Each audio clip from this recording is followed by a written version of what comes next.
Hey guys, Robert here, and hold on. Yep. Yep. Today I'm continuing my spooky games series. I was going to do Happy Hills Murders too, but I was like, you know what? I'm more in the mood to just jump right into Face.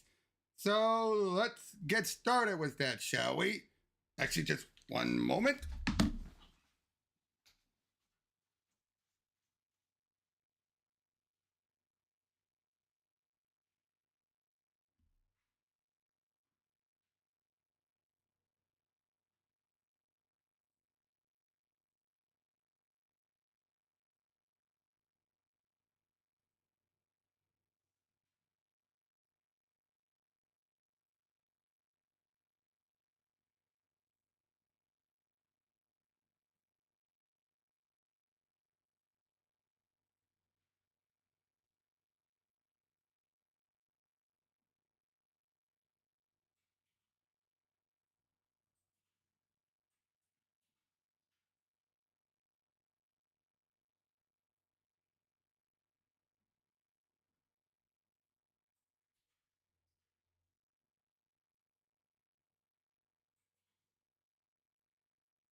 Okay, I'm back. Sorry about that.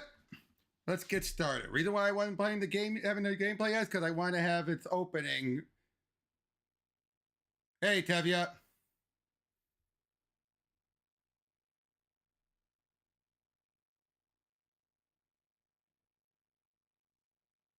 So yeah, let's get started. Gary loves you.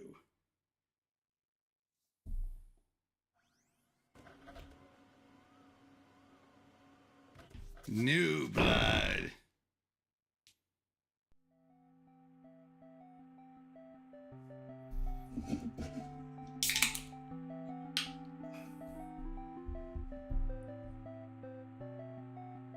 September 21st, 1987.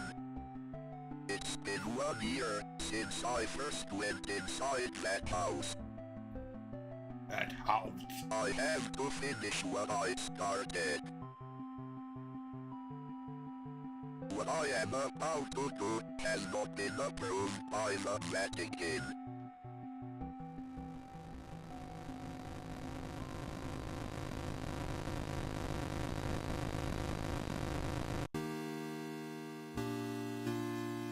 Okay.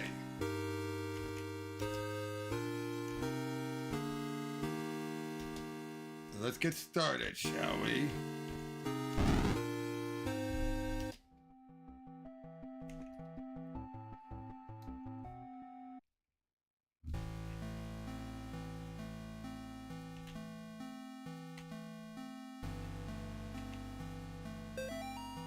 If you forgot it already, this forest has a mind of its own.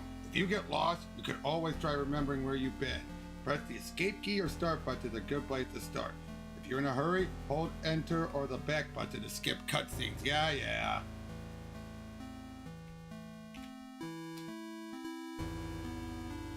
Ah, dear.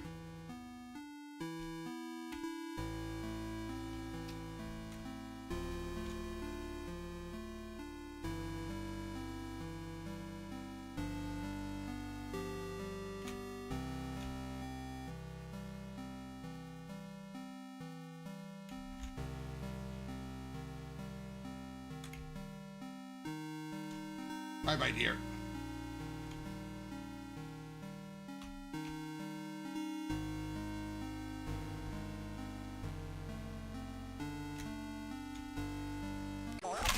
I feel alone. God, jeez.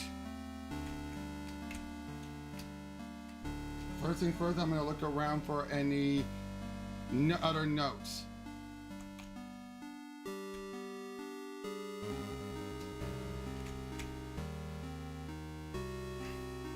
Hey Ingrid! Today I noticed Amy's favorite tree looks like it's dying. All the needles are falling off it and the bark is peeling. I guess I'm more upset about it than Amy is. She's totally absorbed in her volunteer work at the clinic.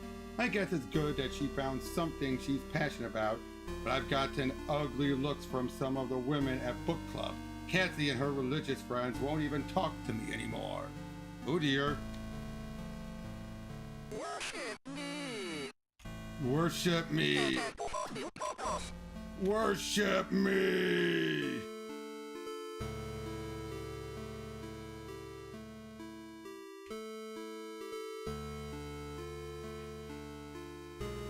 A dead squirrel?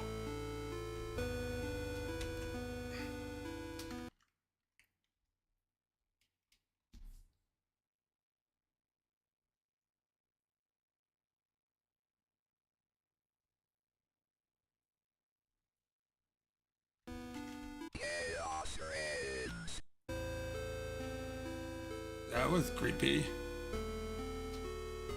That's very true.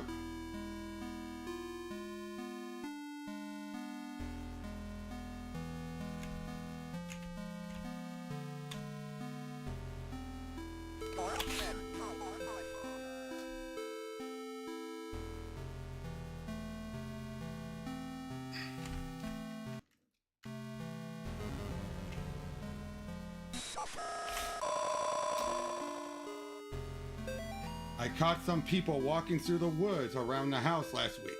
Not kids, just regular adults. They told me they got lost while hiking. I pointed them back towards the road. The whole thing just didn't feel right. They think I should go dig up Bob's rifle out of storage.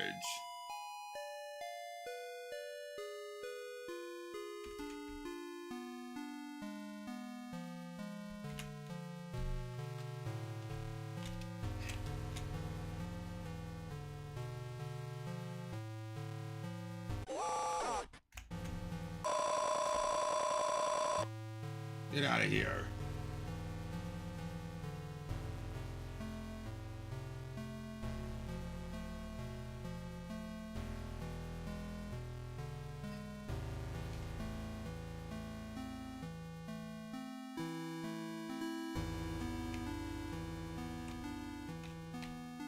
There's nothing I can do to actually kill that thing yet.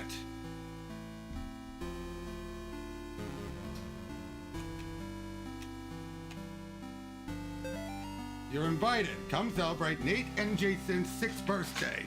Saturday, May 3rd, 12 p.m. to 4 p.m.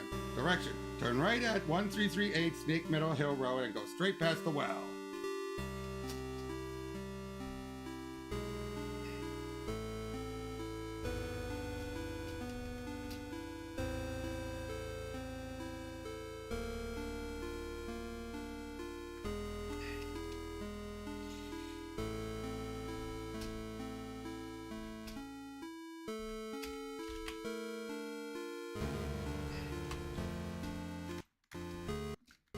There's a little cheat that anytime you hold that up, public lecture.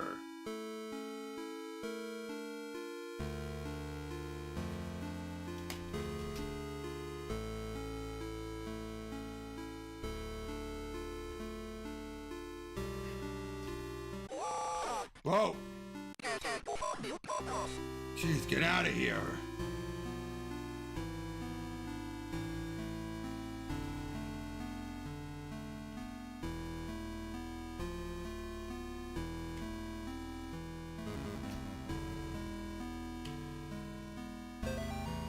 Bob, the kids and I miss you more I miss you more every day.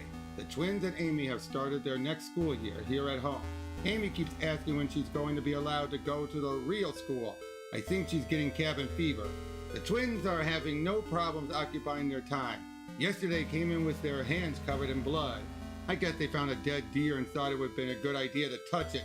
I think we might have a coyote problem because when I went out with them to look at the dead deer, it was a pretty gruesome sight.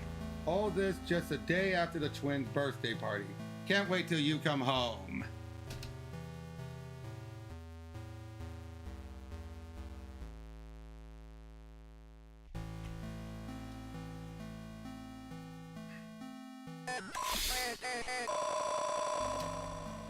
Get out of here.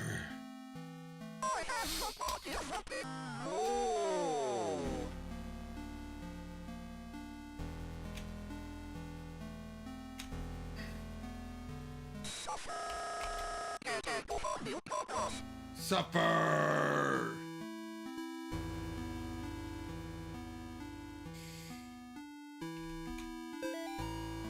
The Martin's house lies about 100 yards off of Snake Mountain Hill Road. There's almost no driveway.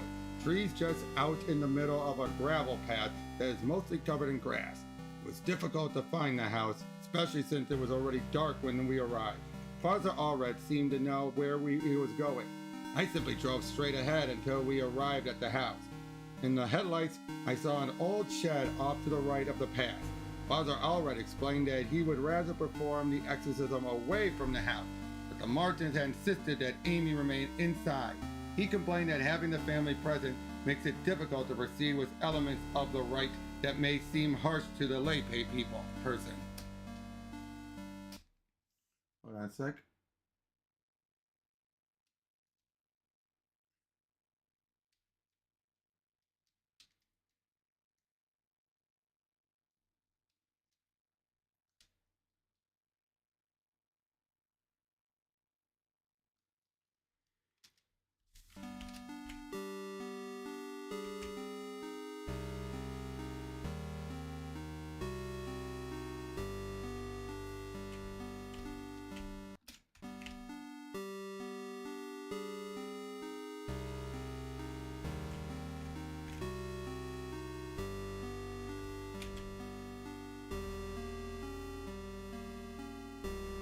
What the? You guys saw that, right?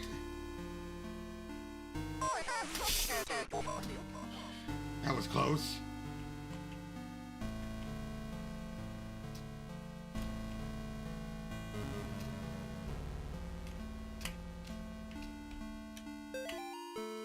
Mr. Martin, it has taken longer than expected registering the markers on your property as a historical cemetery. One sec.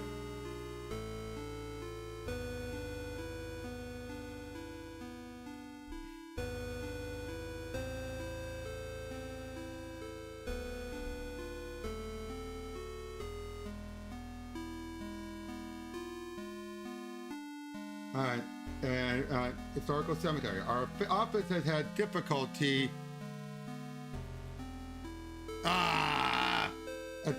identifying who was buried there.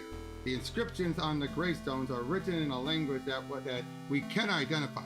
I've sent the gravestone rubbings to some of my peers at the University of Connecticut. I will reach out to you when I get a response from them. All the best, Daryl Henderson, State of Connecticut Historical Society.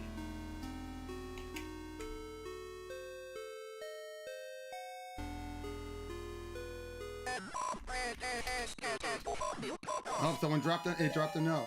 Father Garcia, you are hereby instructed to release Michael Davies from your care and return him to his home immediately. Mr. and Mrs. Davies have already been connected by our office. A representative of the church is currently en route to their home to discuss compensation in return for their discretion. You will meet our representative there and accompany him back to Rome. Cardinal Gifford.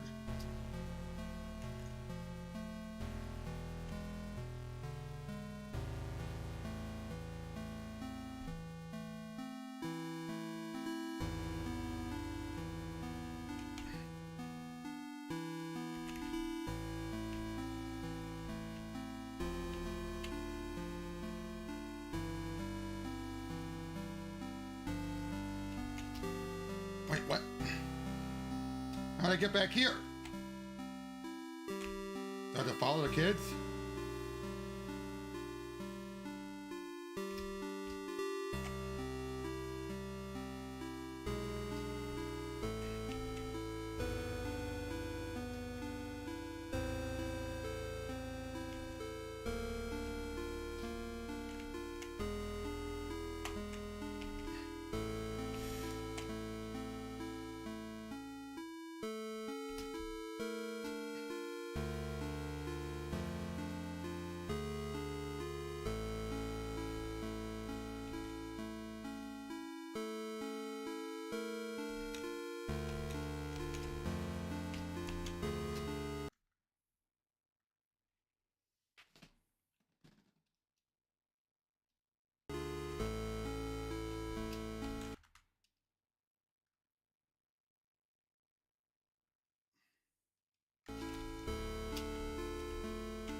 Good, saved.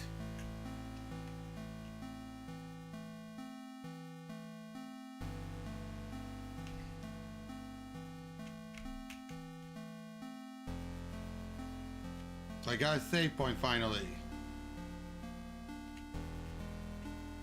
Knowing what that little white thing is? Because he's a priest, that's the collar.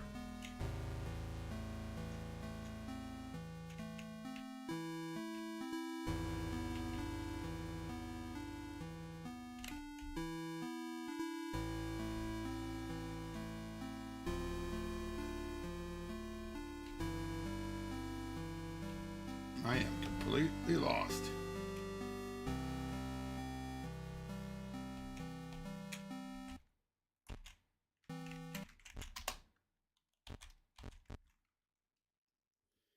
Go straight past the well, so I gotta go find the well again.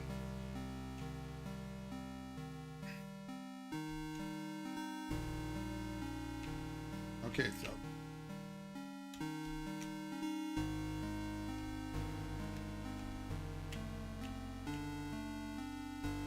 Okay, there's the well.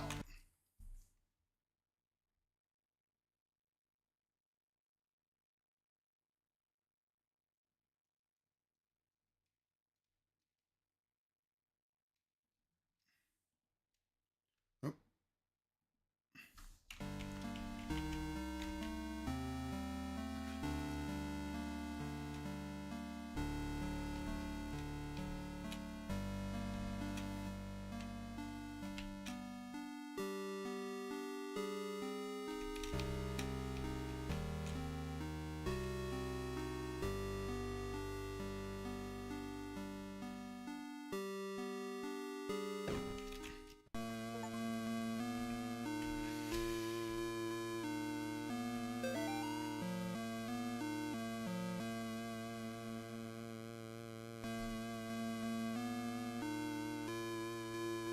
Mr. and Mrs. Martin greeted us at the front porch. Mr. Martin led us downstairs to the basement, explained that Amy was down there in restraints. I felt for him. There was guilt and shame in his voice. Amy was in the very back of the attic, in a chair, perfectly calm, staring at us. It is hard to describe the look in her face. It was not that kind of look a child gives you.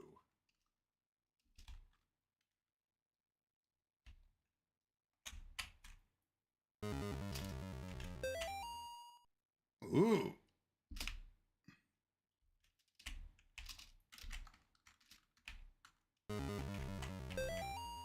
Ugh! Something by Nate.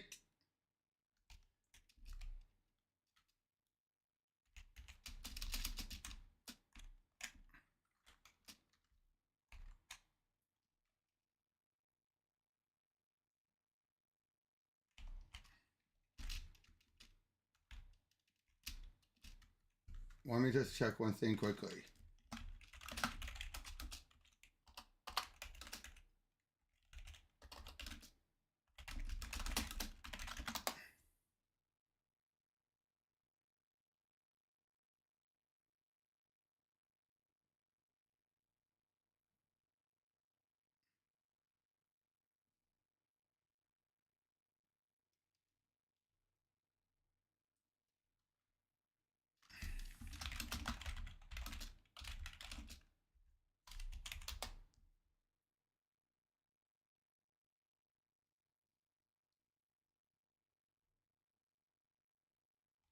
Just a sec, just checking.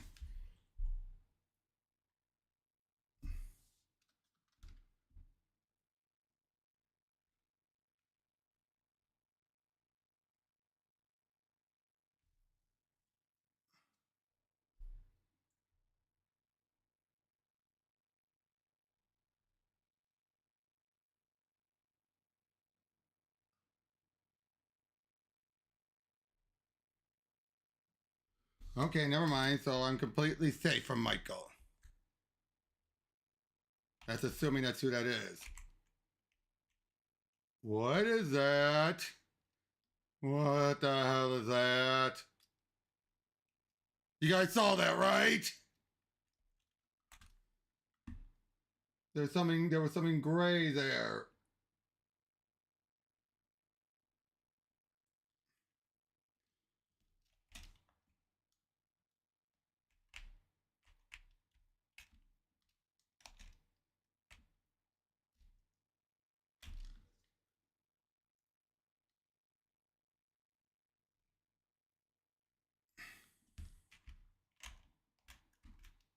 There's something in that glass.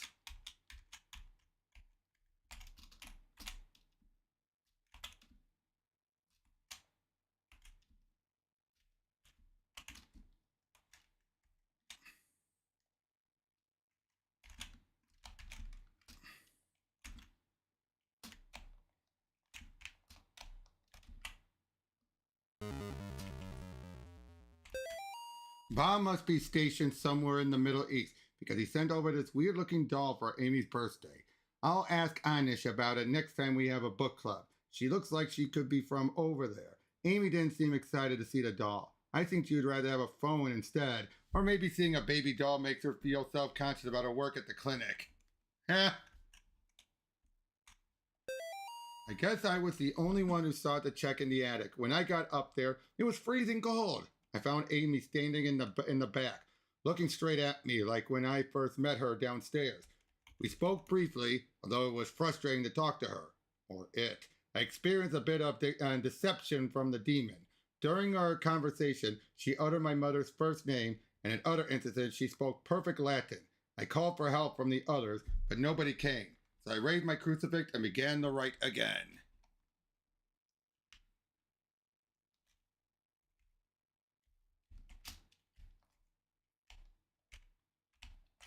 Oh, the rubber ducky! Rubber ducky, you're the one. I don't feel safe in my own home anymore. I hear voices outside around the house at night. I don't let the twins go out in the woods to play because I'm afraid of what's out there. The house itself feels stressed, distorted, slanted somehow. It's like I'm walking through a carnival funhouse. Amy's condition has only gotten worse. I can't stand to be around her, and I don't know why. She just doesn't seem like herself anymore. I want to take her to the doctor, but I can't leave the boys here. I found that the phone stops working throughout the day, and now I can't seem to find my car keys. Thank God Bob comes home tomorrow. Okay.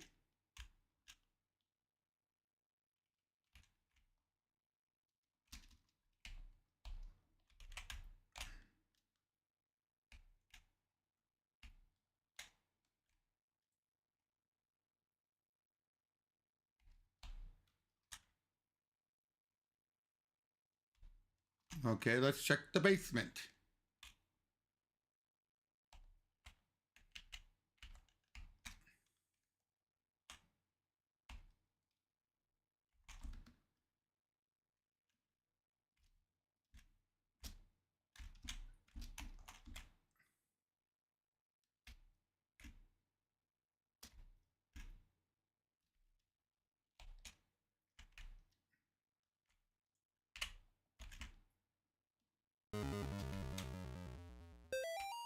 Dear Amy, thanks for writing. It's really brightened my day hearing from you. In your letter, you asked what the weirdest thing I've seen in the missionary.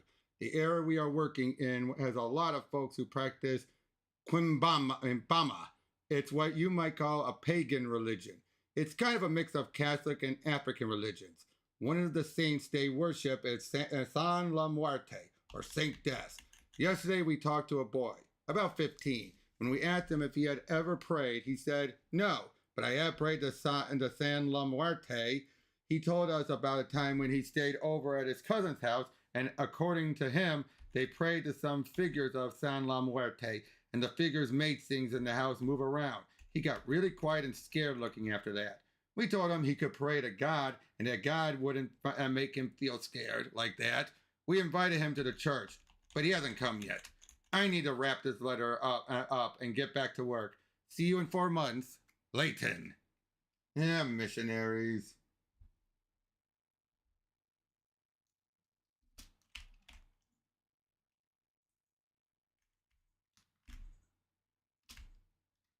This is chilling, isn't it?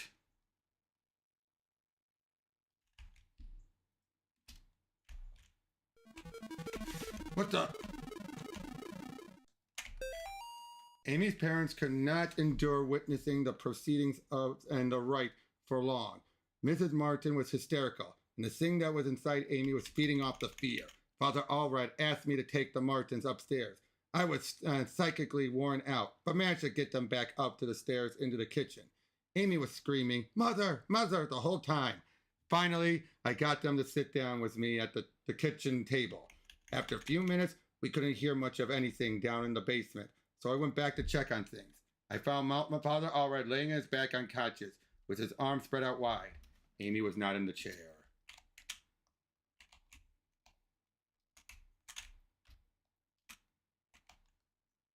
What the heck? Did I mess up something? Yep, that's not concerning at all.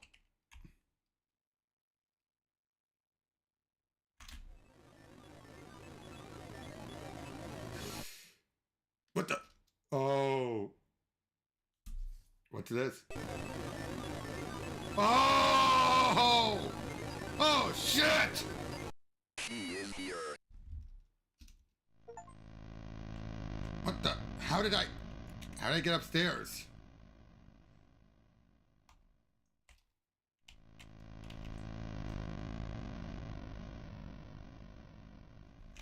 What the? Oh! Mortis.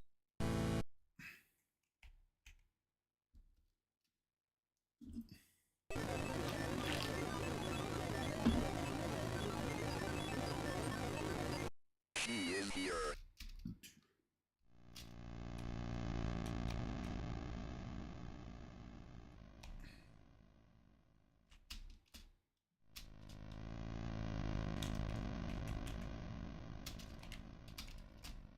I can see you. There is the feet.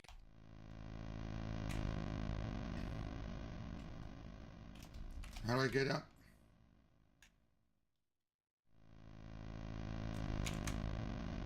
This is chilling.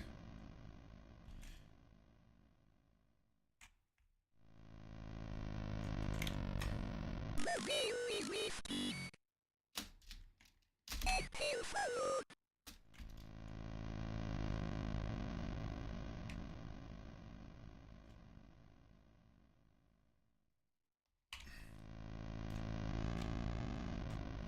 Please go. And forgive them.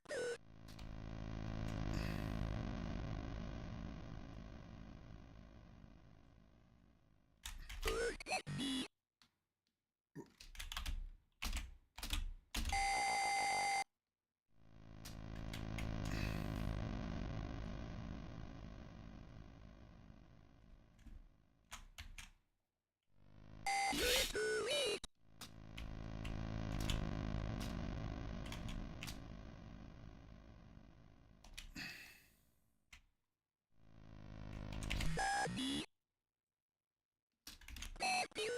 I heard a door open upstairs. Like I say, the text to speech is creepy. I heard a voice open upstairs.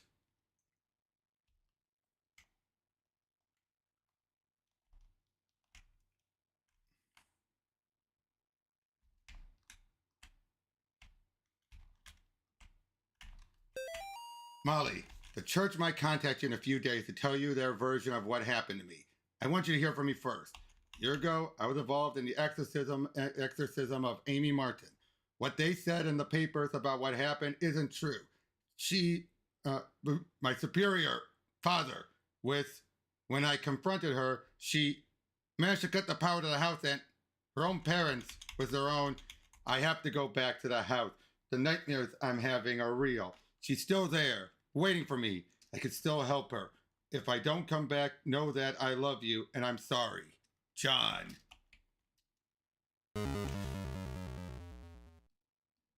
Jesus. My God, what happened to you? Do you think my face is pretty? I have to finish what I started. He's my priest.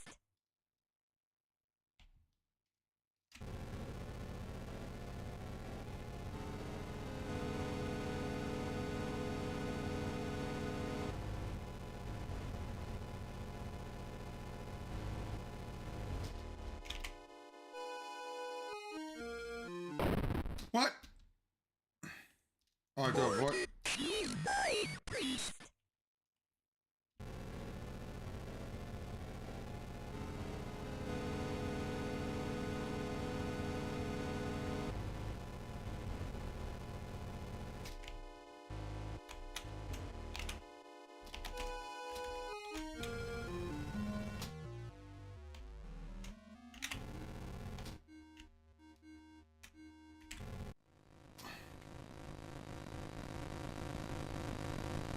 Ah! She has no face!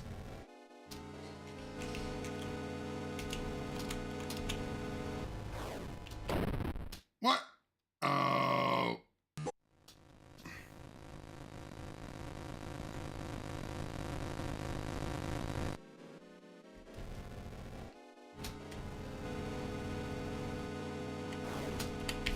Whoa.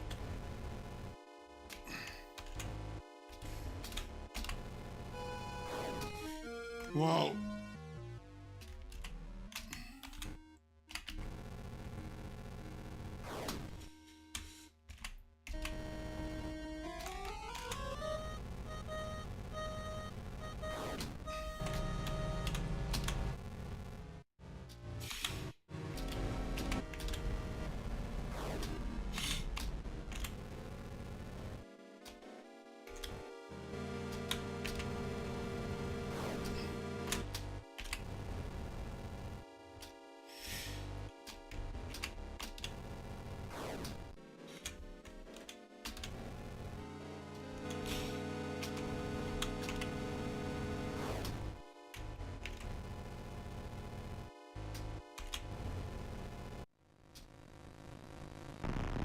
Oh!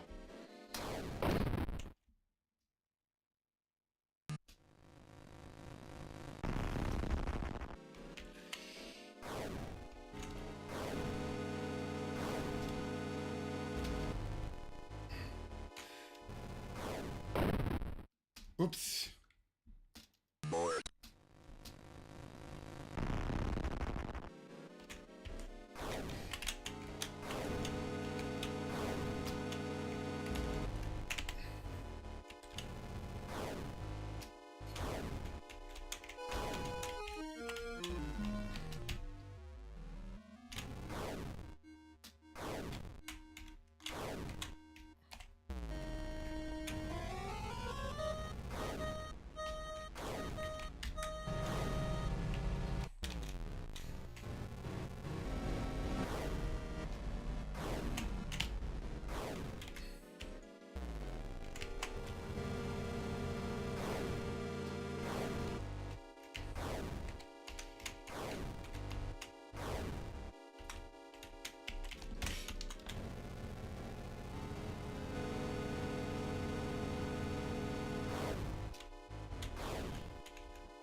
Tell me that I win.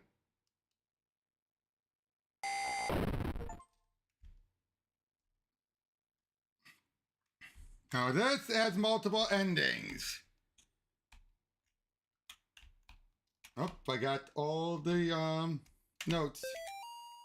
This is the ceremony for for opening the. Let no brother or sister utter it. Prepare the. Use the right index finger to draw the sign on the on the floor. Bring an impure vessel to the signs of the. Let a brother or sister drink at each sign of the. Carve the face of the. The blood is that fills the opening is the new. Let 7 be taken from their mothers and lowered into the. Upon the offering of the 7th, the will emerge from the. This is the second death. Interesting. I know there's. Oh, there's a gun. Kill her. A gun with 1 bullet.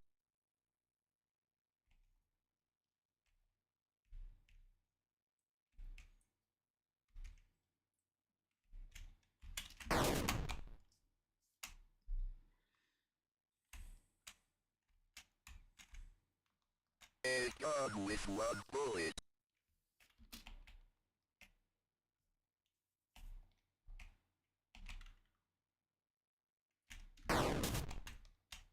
There's a bonus boss here.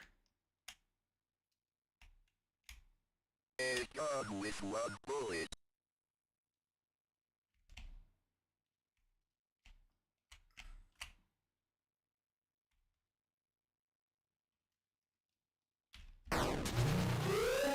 Ah!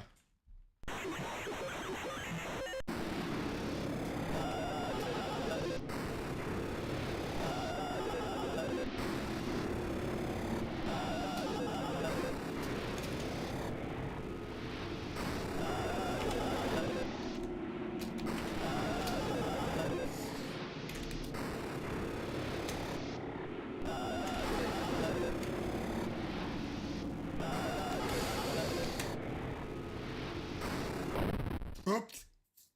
Let's try that again. Morty. Let's try that again, shall we? A gun with one bullet.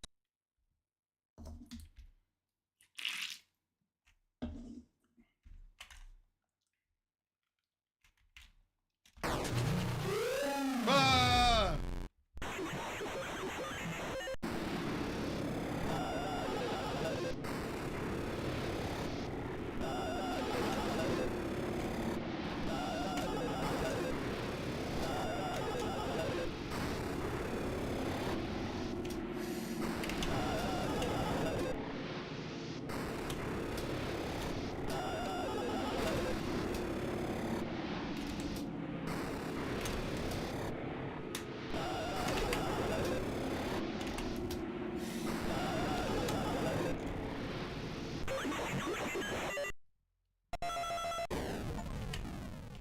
That was quick and easy.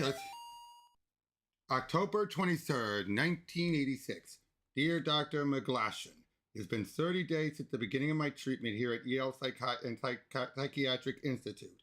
Dr. Spinell, who has been so patient with me, has helped me understand my afflictions and has helped me find a way to move forward and accept the truths. With Dr. Spinell's help, I have come to accept what really happened in September at the Martin family residence. Accepted what happened was not the result of any supernatural phenomenon, but rather the desperate actions of a young girl driven to violence by her dogmatic parents and old church rituals that are sought to drive out evil. I am happy to report that since accepting the truth, my nightmares have ceased. I'm enjoying peace of mind that I have not felt since the incident. Given my progress since first coming here, I respectfully request my release from Yale Psychiatric Institute, contingent upon follow-up appointments with Dr. Spinell in the future. Sincerely, John Ward. He lying! He's telling them what they want to hear, so he leaves. I mean, it's kind of obvious.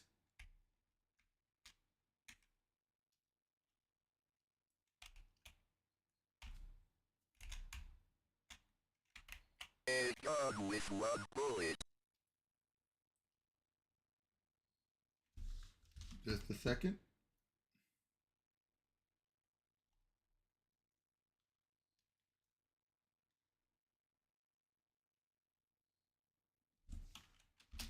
Okay, so we got multiple endings here based on what we shoot.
Okay, apparently one of the endings has come from shooting this squirrel. Don't know why. Or fox or whatever.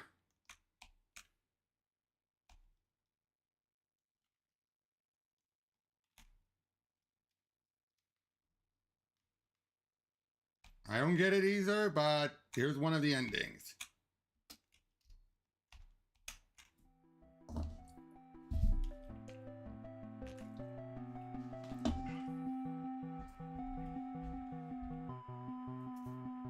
Uh-oh!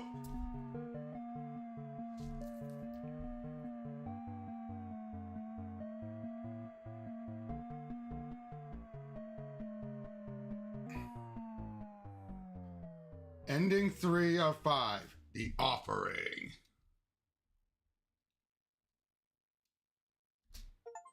Hello, Amy. I'm sorry to hear about your parents' decision. It's hard for people to trust what they do not understand. I know you're only 17, but you are clearly an adult, and you are able to handle your own life. Do not let your mom and dad stop you from following your dreams. If there's anything... Hey, Tevya. Oh, there's more. If there's anything I could do to help you, just let me know. We are having a get-together at the clinic Saturday night, and I would love for you to stop by. We still considered you a part of the team, even if your mom and dad do not. We hope to see you there, Gary. New background.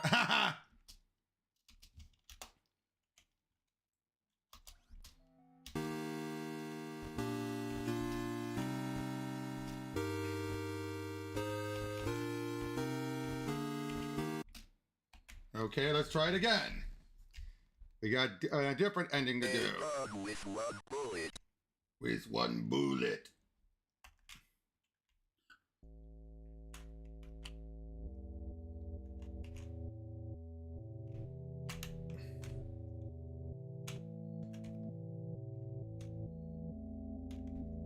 Well, to be fair, that's how they keep doing the audio here.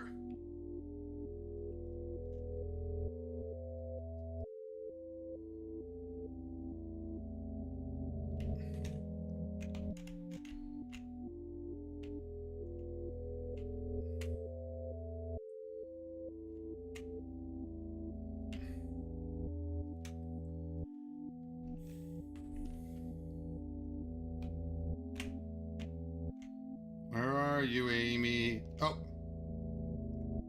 Darn it. Supposed to shoot the deer for another ending.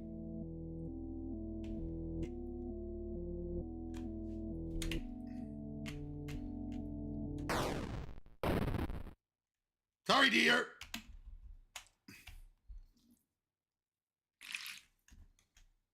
This'll give us one of the goofier endings.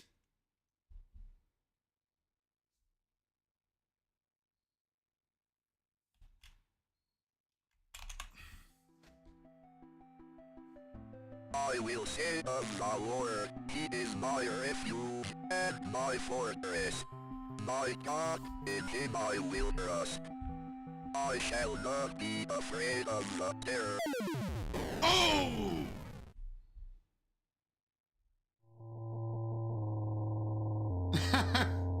Uh-oh, they're not happy I killed the deer. Yep, it's for the lore, although this is a goofy lore. End of chapter. Ending 4. The Hunter.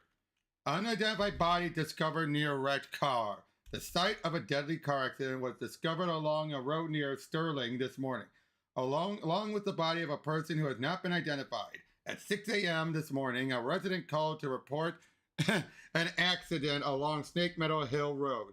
The driver of a silver sedan had swerved off the road and struck a tree. A spokesman for the police commented that the body appeared to have been dragged several yards away from the car deeper into the woods after having been ejected from the front windshield. It's noted that the body had been mangled beyond recognition. Investigation suspects this was probably the work of coyotes. Police also know that parts of a clean white-tailed deer were found in the trunk of the car. From a white-tailed deer, a hunter typically gets 75 pounds of meat. However, it appears the victim of the accident was only able to carry 25 pounds back to the car. Hey, guess we were hungry. Yeah, kind of a UFO ending. Okay, that's 2 endings.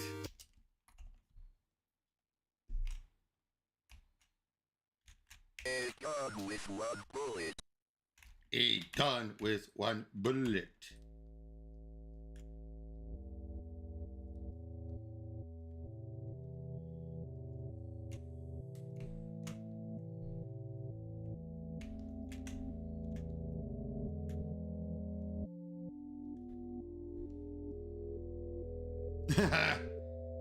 Well, until we get the good ending, all the other endings are gonna be bad endings. Bye-bye, Amy. Did what I had to do. I finished my job. Yep, I did nothing wrong. Absolutely nothing wrong. Nope, I did everything I was supposed to do. I finished my job. Yep, I finished the job.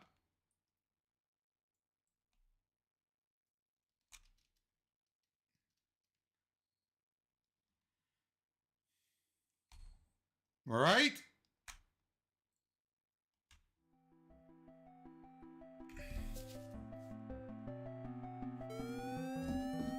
What? Why are the cops pulling me over? Murderer? Police arrest man accused of murdering missing girl. New York man is in the custody after he confessed to the murder of a Sterling girl who had been missing. John Ward of Palmery was pulled over on Snake Meadow Hill Road last night after a state trooper reported hearing a gunshot. The officer thought it might be poachers. The officer said Ward was acting nervous and suspicious after being pulled over. When questioned, Ward repeatedly said, "I've killed her." Okay, this is not a canon ending.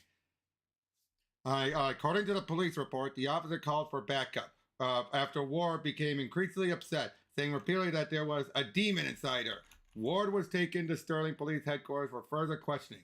Ward then confessed to authorities that he shot and killed Amy Martin, a 17-year-old girl who had been missing for 9 days after escaping from a mental institute.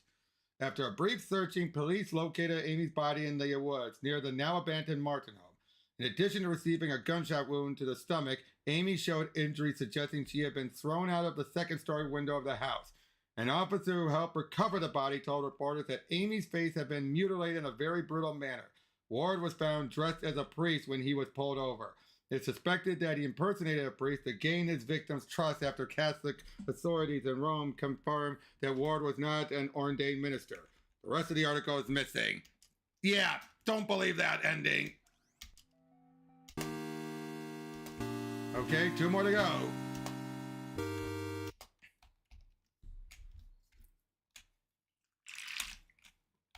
A gun with 1 bullet.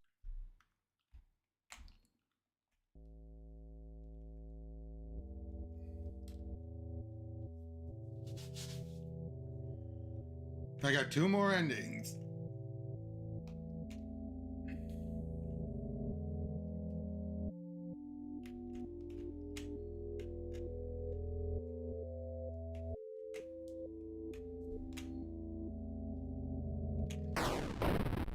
Okay, just kill that mysterious stranger.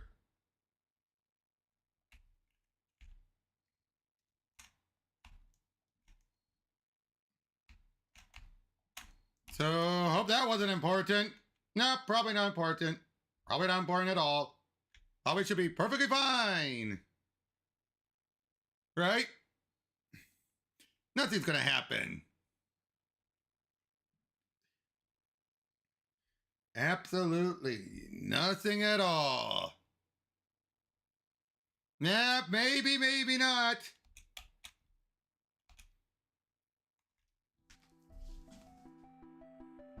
I will say of the Lord, He is my refuge and my fortress. My God, in Him I will trust. I shall not be afraid. Oh! Michael killed me! Esteemed Cardinal Gifford, with all due respect, you cannot grasp the importance of the work I am doing for young Michael without being present here. Michael needs my help now more than ever. In the past few weeks, I have made great progress with Michael's affliction. Nevertheless, whatever darkness is inside of him fights back with increasing ferocity. We must not let up the fight against the enemy of such a critical time. There's another reason why I dare not return Michael to his family, nor let them see him. The darkness inside of him afflicts his soul, but it also causes a terrible strain on his body. So that there may be no mistake what I mean, I have enclosed a photograph of young Michael during one of our sessions. The photograph is missing. One more ending. This ending's going to be the true ending. A gun with one bullet.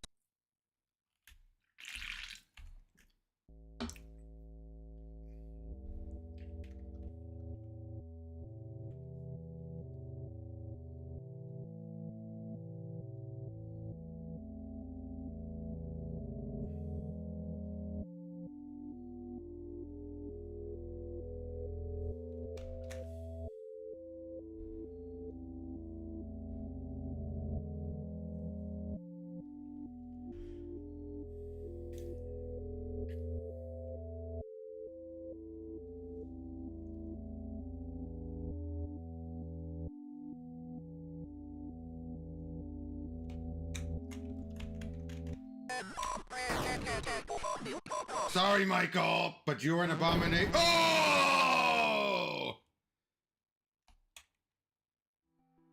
Sorry, Michael, but it had to be done. I will say of the Lord, He is my refuge and my fortress. My God, in Him I will trust. I shall not be afraid of the terror in the night, nor the evil that walketh in darkness. Because I have made the Lord my refuge. Because I have set my love upon Him, therefore will He deliver me. I shall call upon Him and He will answer me. He will be with me in trouble. He will deliver me and honor me. I can't explain what happened at that house. I can only have faith that I did the right deed.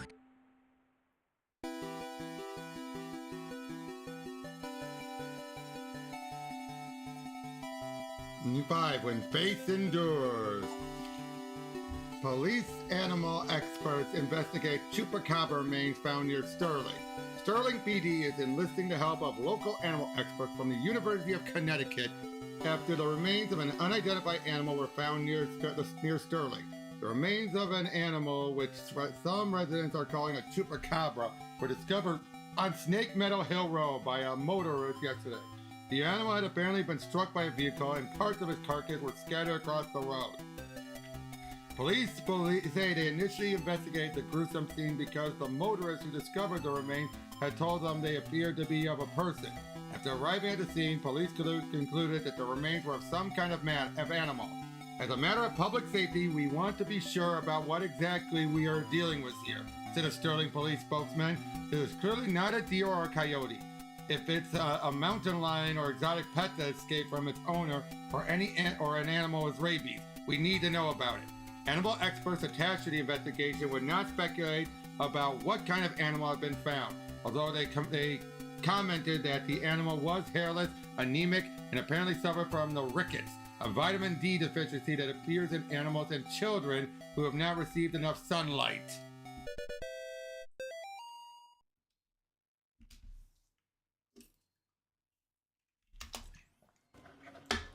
So that was chapter 1.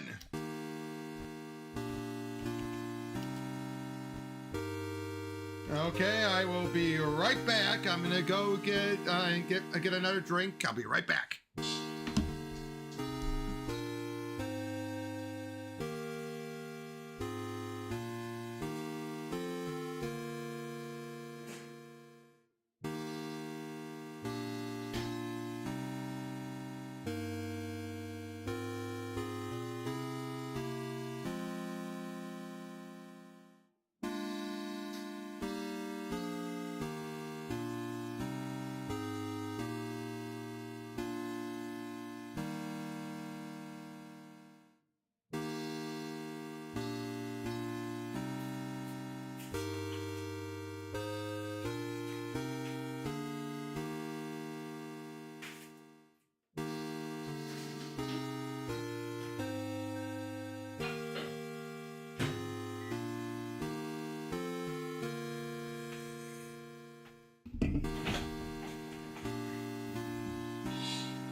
Cool, Angry, cool.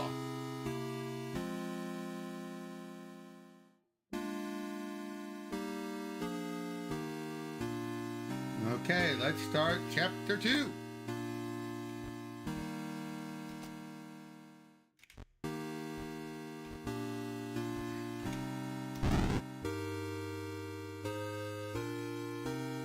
Agreed. I don't know about him. In fact, let me check.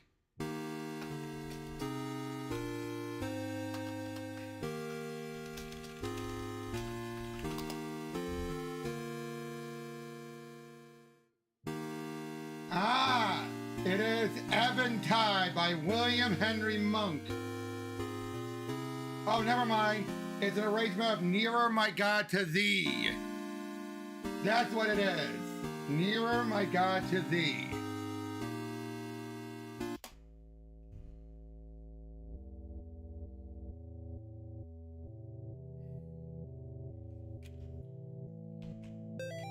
Father Garcia, you are hereby instructed to release Michael Davies from your custody and return him to his home immediately. Oh, we already know this one.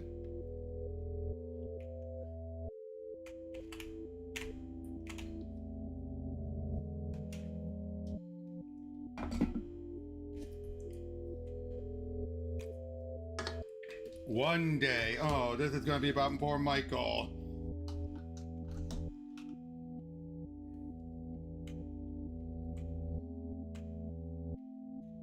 Two weeks. Yeah! 3 months? Oh, that looks like the sleep experiment meme. Or creepypasta.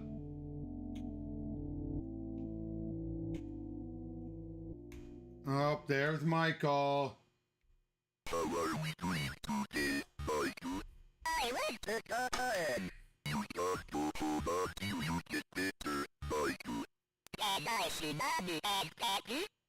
I need to make you better first. When she let you get on me, she'll kill you. If you find them to be people, you will not be together.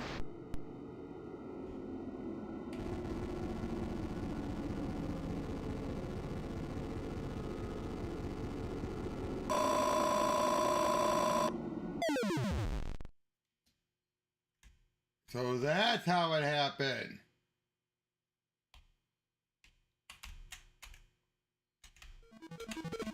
Michael! Michael, get back here!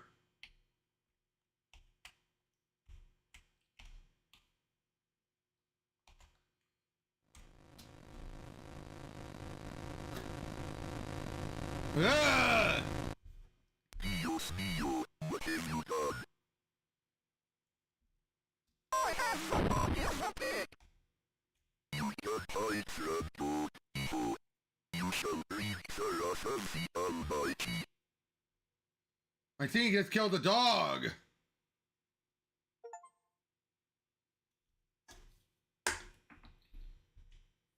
It's 2 a.m.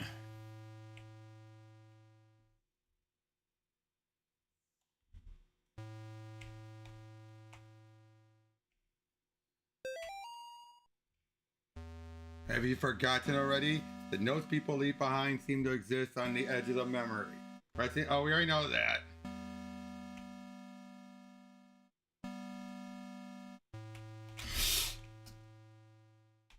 Oh, jeez. Ugh!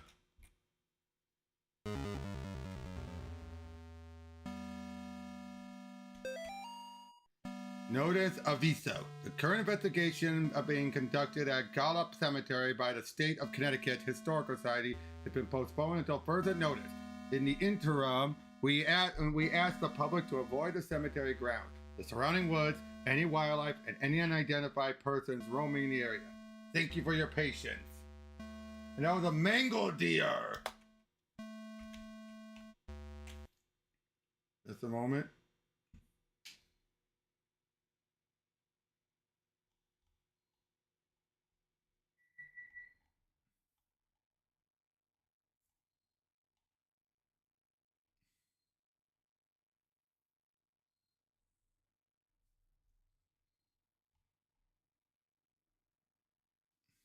Just a sec.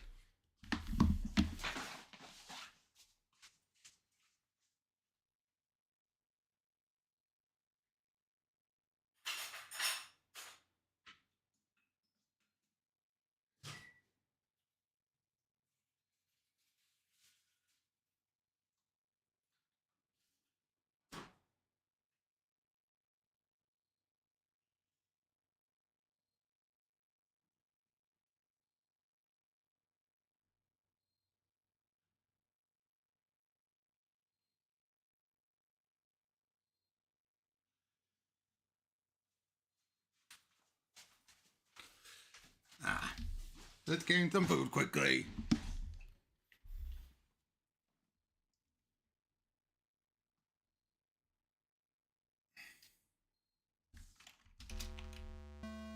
That poor deer.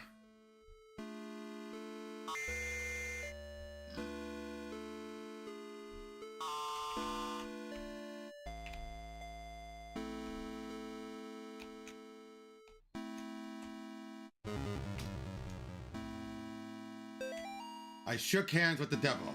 I looked him in the eye. He looked like a long-lost friend. No, they really do, Ingrid. They really do.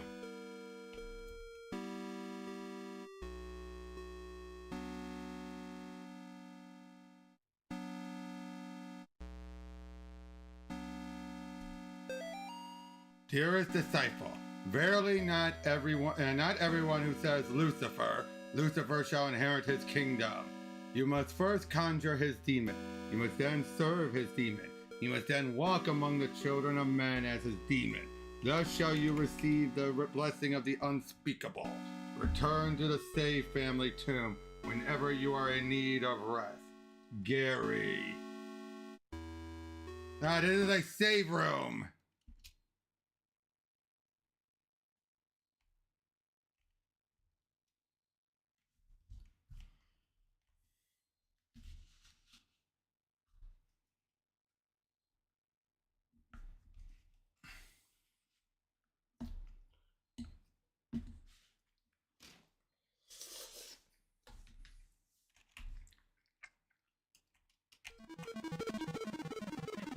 Ooh, that meat?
Oh, it's a right, up, left, up.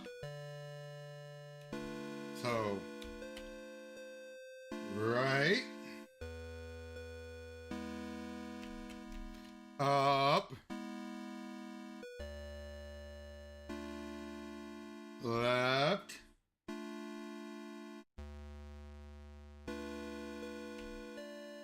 up.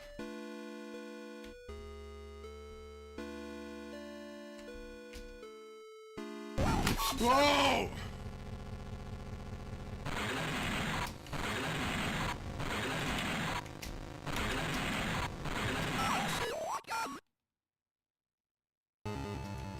That was a close one. I have been freed. No more overbearing father turned violent alcoholic.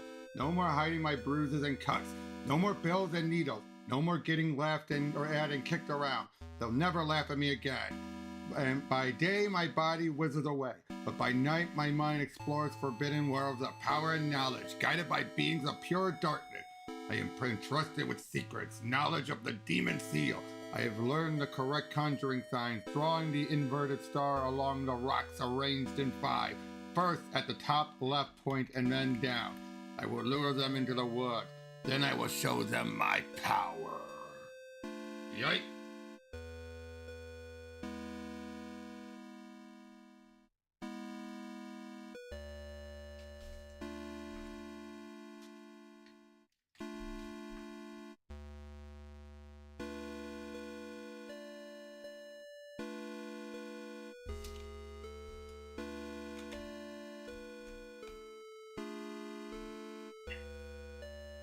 Let's go save first.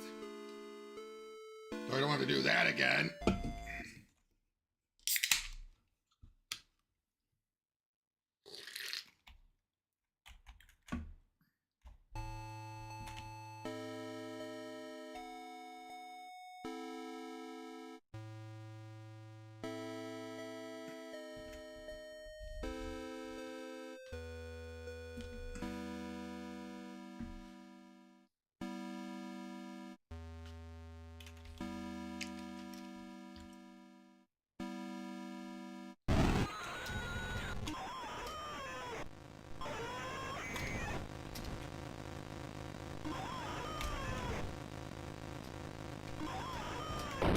Ah!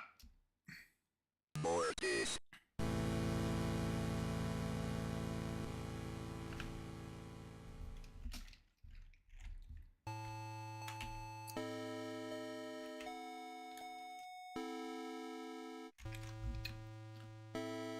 Well, good thing I saved.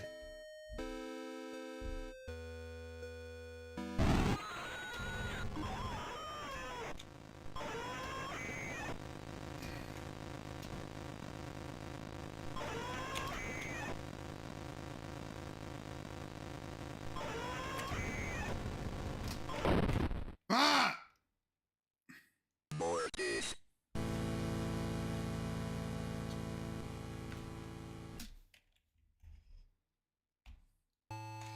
That's a little annoying.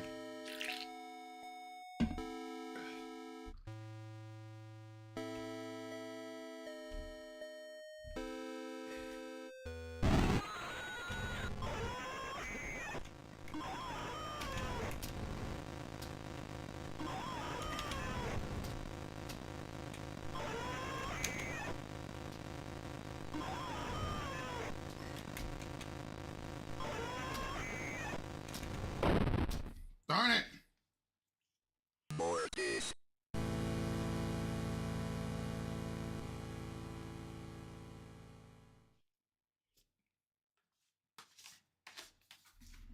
This is a little frustrating.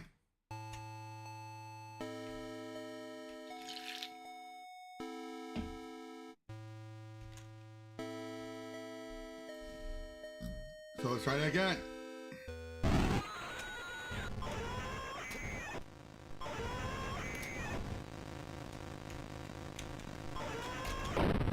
Ah! Mortis.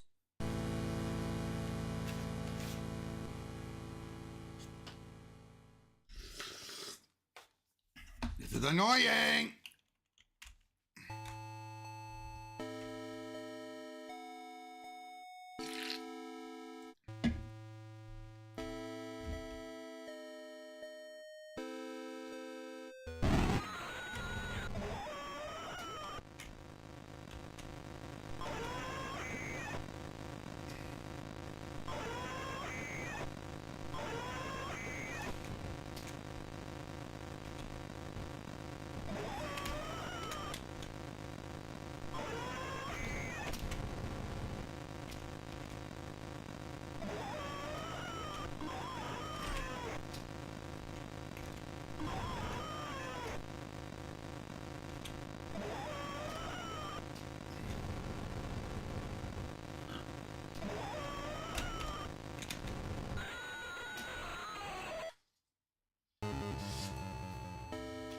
Got it.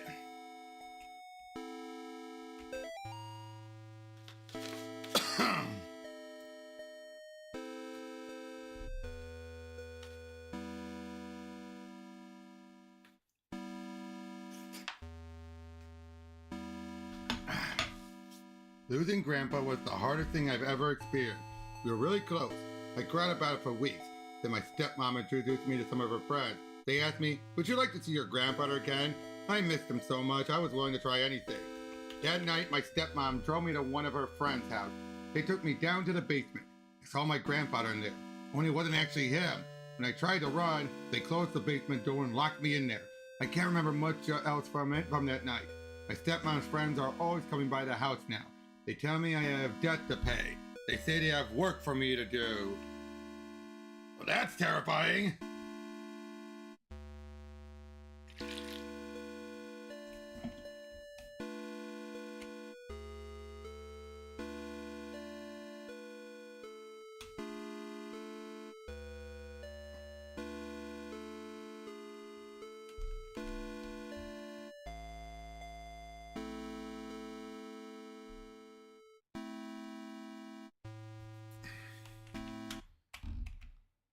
Okay, save now.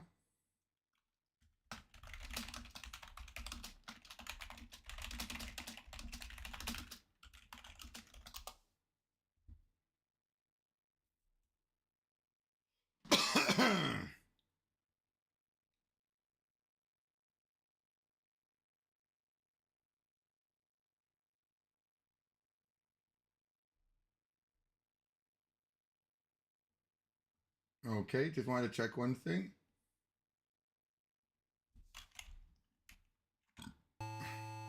So yep, I saved.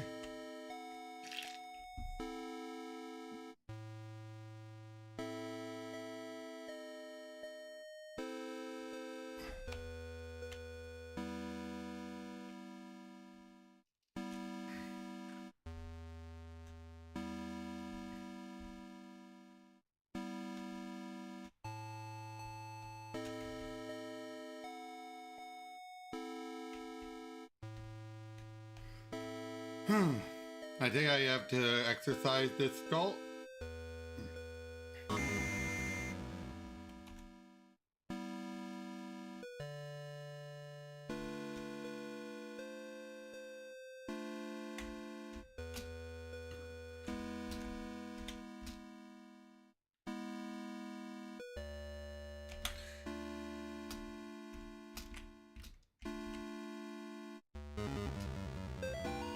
It is with great sadness that the Sterling community announces the passing of Cindy Mary Martin, 38, and Robert Kimball Martin, 40, devoted husband, wife, and beloved parent. Their life tragedy came to an end September 21st due to an accident in their home. Bob was a training advisor for the United States Navy, and Cindy was a CPA, and more recently, a stay-at-home mother. They were married in March 12, 1969 in Bolt Town. Though not particularly religious, they taught their children to be kind, generous, and involved in the community. A public closed casket will be held in Tillingham Funeral Home at 10 a.m. Thursday. Further service will pursue afterward. Bob and Cindy are survived by their daughter Amy and the twin boys Nate and Jason.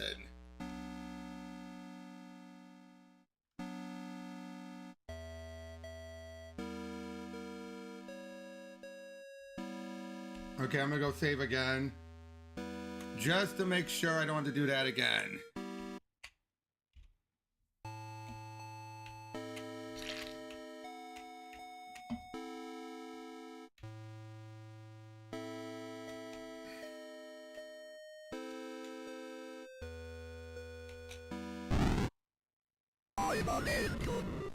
Oh!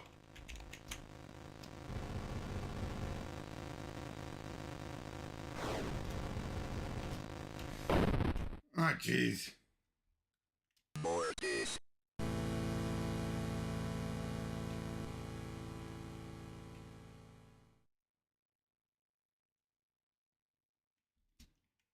Let's try that again.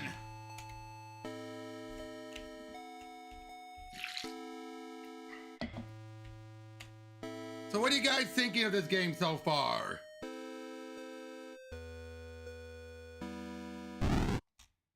I'm an angel. I'm an angel?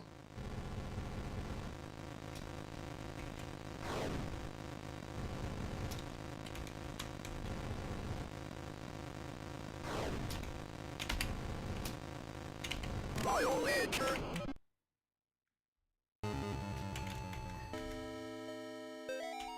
Nobody was thrilled when I got pregnant, not even a little happy. Even my doctor seemed to be judging me. Each time I leave the doctor's office, I see this strange woman across the street. All she do is stare at me and smile. No words, just a big warm smile. Somehow it's made those visits a little more bearable. After I lost the baby, I saw her again across the street from the doctor's. Her smile was as big as ever, but somehow not as warm and friendly as I remember. Yesterday I was walking and was shocked to see the woman standing in the middle of the path. Now she was pregnant. She beckoned towards me. I followed her off the path into the woods. That's when I met Gary.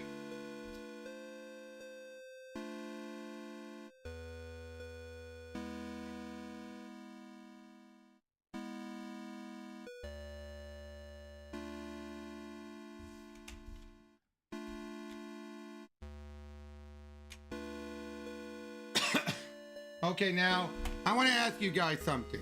There are two different paths to endings. There's either the good ending where I do nothing, but that's not the true ending, or the true ending where I do some additional tasks and everything and do some evils. Now that'll give me the true ending, obviously, but it's not the good ending. So which one would you rather I do for the first time around? The true ending or the good ending?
I am leaning towards doing the true ending first.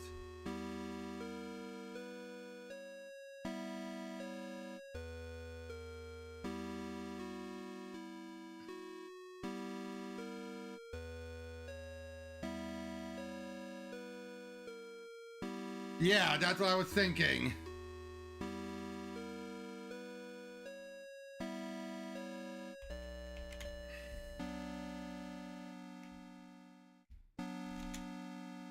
But first, let's come back here.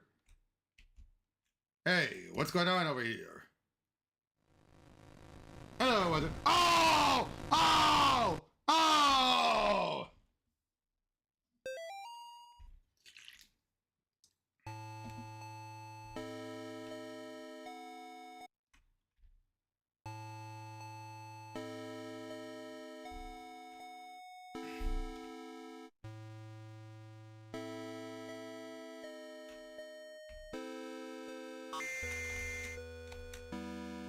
I'm bleeding.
Let's try that again.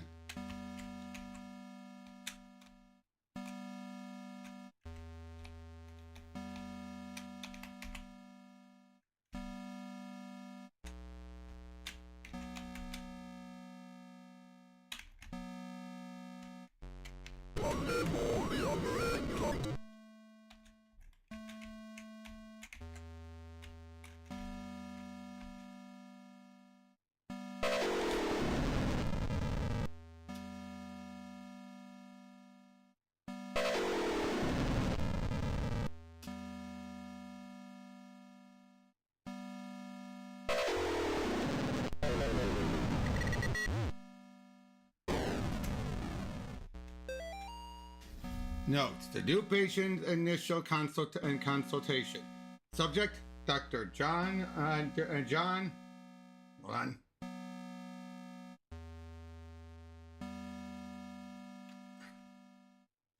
Dr. John Thomas Ward. Present day: Dr. James Spinell, PhD, and the 2 orderlies. Subject non-responsive for first half hour, followed by fragmented exorcism narrative. Subject unable to maintain consistency in story. For example, stating that Amy was in the basement and then saying she was in the attic. Subject insists an incident was the result of demonic possession. Cannot declare subject of sound mind. Will require several more sessions to fully understand subject's mental state. Will advise Martin family attorneys.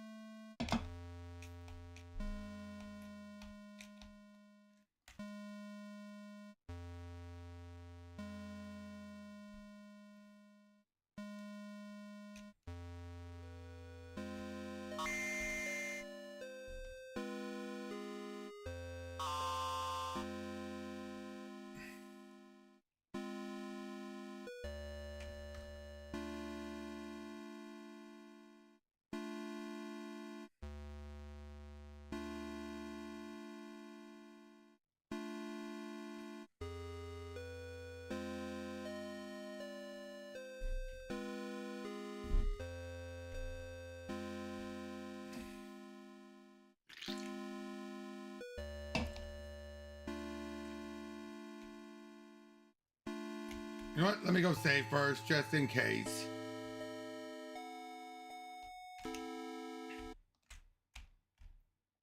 I love how it's a save family. I do love that though. Save family. Oh, I'm bleeding again.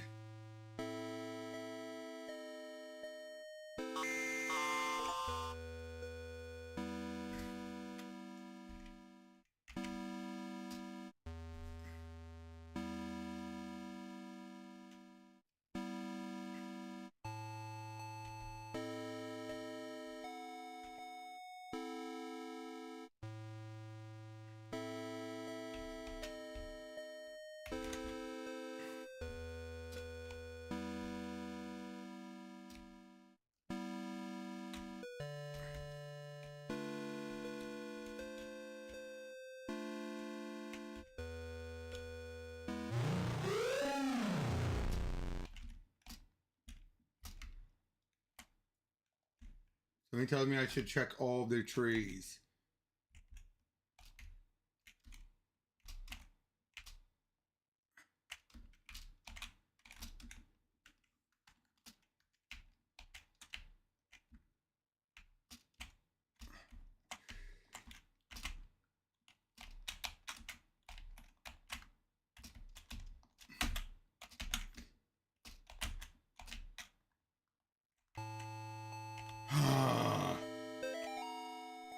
She guards the door to the underground purgatory. Eye has not seen her. Children fear her.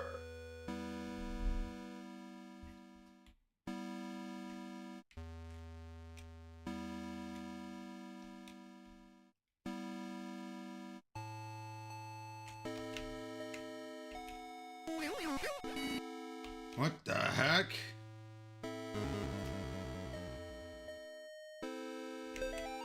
I had to come back. I had to walk through the corn one last time. I wasn't sure that I would find what I would find. The dogs, the children, the thing that took them. It had been 5 years. I couldn't even find the little graves anymore. I just walked in the field until I found that stupid grinning scarecrow. As I listened to the night wind blowing through the crops, it was like the scarecrow was mocking me.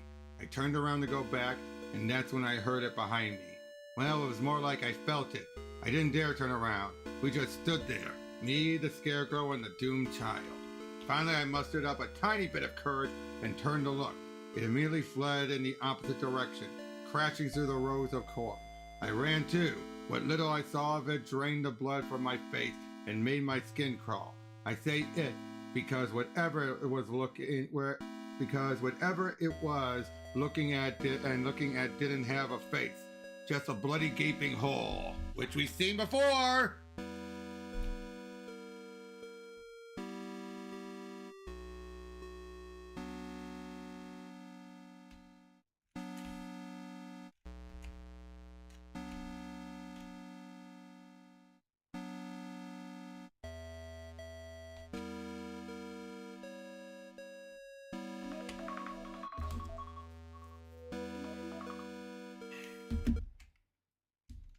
Confess thy sins.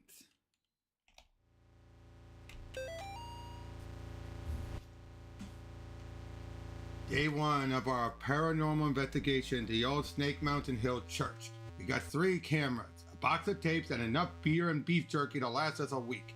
On our way in, we asked some of the locals about the church. It was mostly the stories we had heard before. Evil spirits dragging children into the cornfield and secret tunnels under the chapel. But there was this spindly lady game that we hadn't heard yet. Apparently, it has to do with summoning the spirit of a woman who used to take care of the orphans back in the 50s. There was even an old rhyme they would tell. Walk the church from room to room, and maybe you will see her. She will move when you do, but never try to trick her. Awesome! We're gonna try the game tonight, and as soon as we get settled in. Oh boy!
Okay, so before I do anything else, I'm gonna deal with someone haunting here.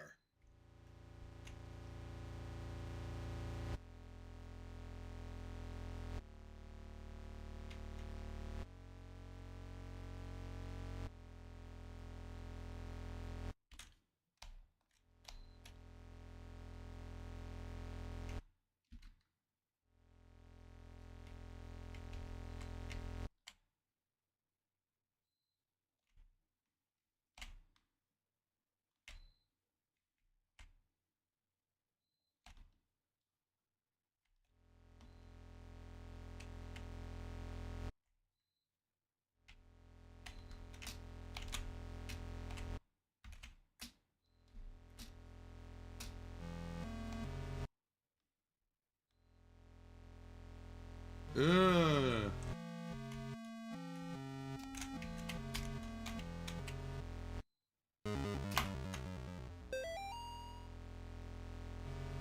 We're gonna be rich. We've caught supernatural stuff on camera before. Sure, doors opening on their own, things falling off the shelves, but nothing like this. Tonight, while we were trying the spindly lady game, one of the candles on the floor lit up by itself as soon as Lars walked into the room. It was nuts, and we got it all on film. We're gonna make a fortune selling this to the TV stations.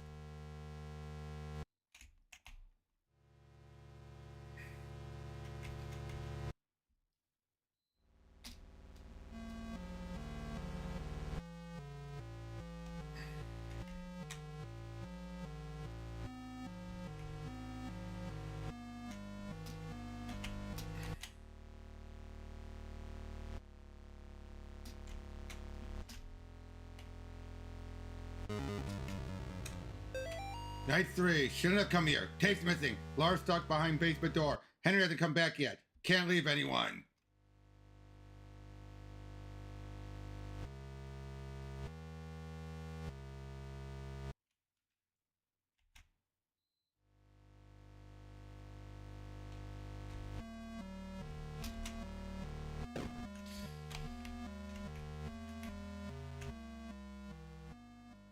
Oh, what is going on? Pray for me, Father, for I have sinned. What sins have you done to your face? I tried to save a girl from evil, but my fears overcame me. I turned my back on the ministry and broke my vows to God. A year later, the girl reached out to me again, but in the end, I couldn't save her. I left her to die. I am sorry for me and my past sins. Thou hast said will. Here is my penance. Bring the child to me. What? Word me said of contrition. And thou shalt have the peace thou seekest. Give thanks to the Lord for his good. For his mercy endures forever.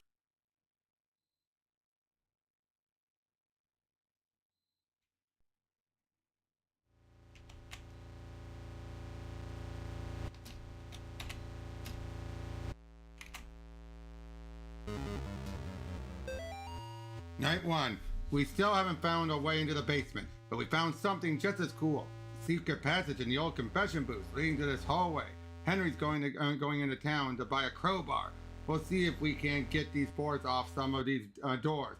But that's not even the best part. We caught an EVP. You can't hear it on tape very well, but to us it sounded kind of like laughing. Thank God we brought the nice mic. We'll review it on the sound gear once we get back to town. We know that ain't gonna happen.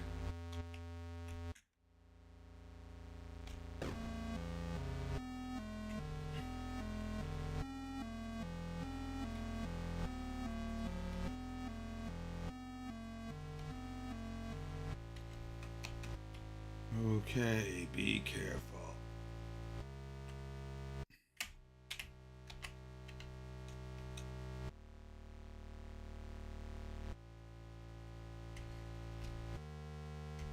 Cautious flush.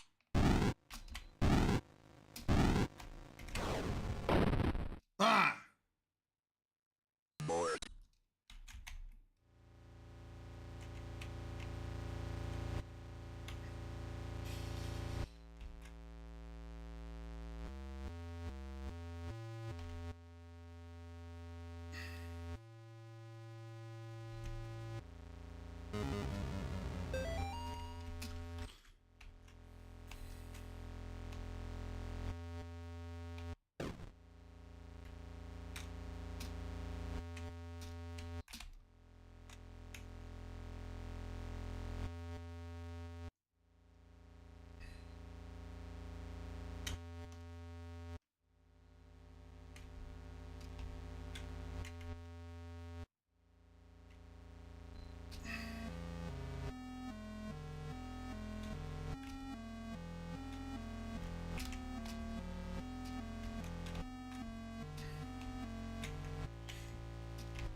Cautious flush.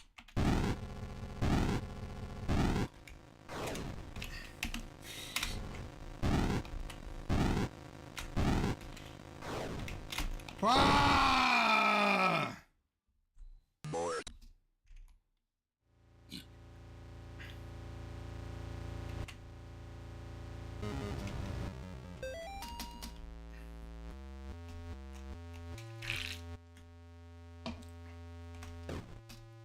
Shit.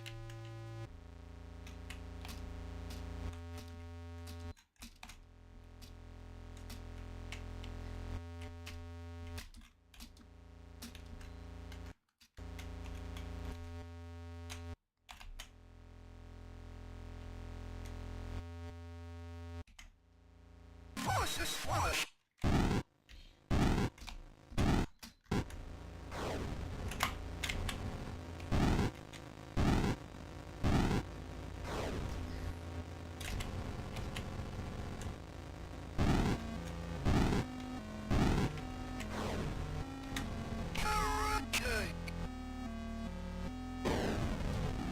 Gotcha!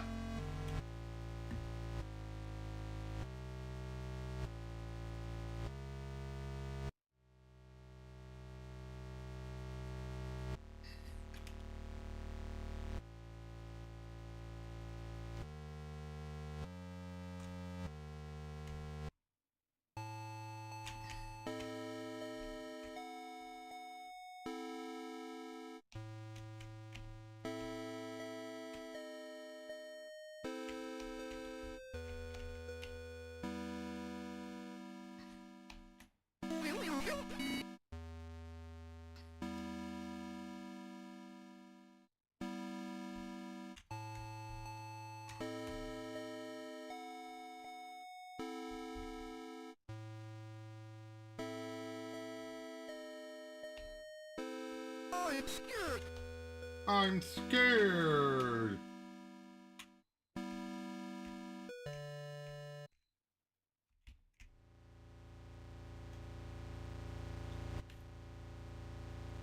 Why do you sin? Why do you sin?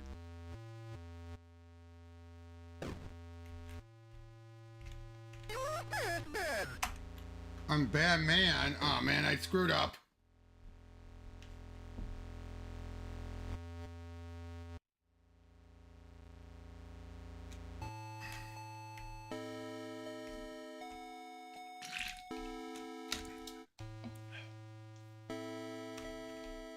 You bad man.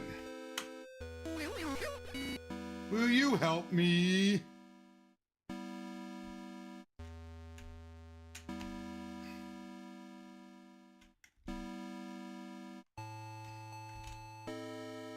They are all around us.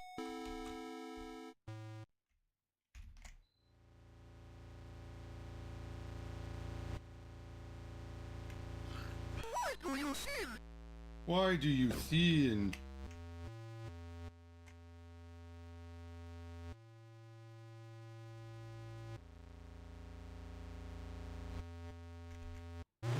Oh! Oh man!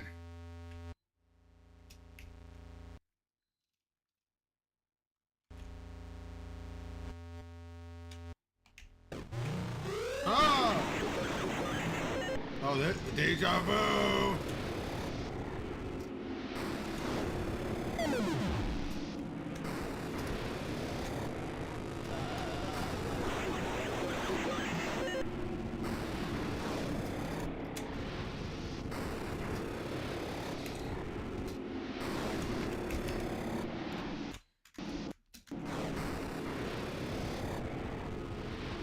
I'm using a bug that allows me to attack.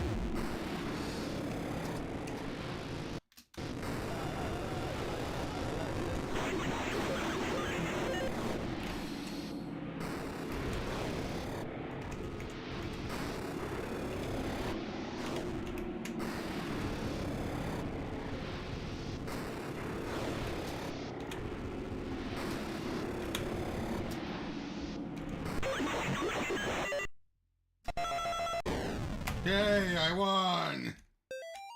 Subject is suffering from delusion. In John's mind, he plays the role of the hero sent by God to protect the innocent. In order to escape the consequence of his actions, he has created his own reality. In order for everything to make sense, he needs to believe in the evil spirits and paranormal occurrences. I recommend an in vivo approach until we can get John to accept the truth. For the love of God, please have Miss Martin transferred to another facility. Somehow John knows that she's in here with him.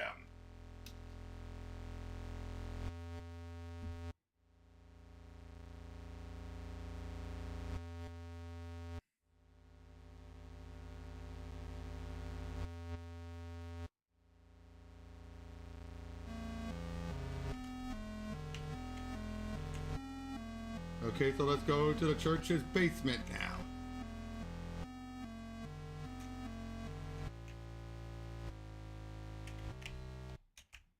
Darkness surrounds thee. This is my final memoir, hastily scribbled on the page of the good book.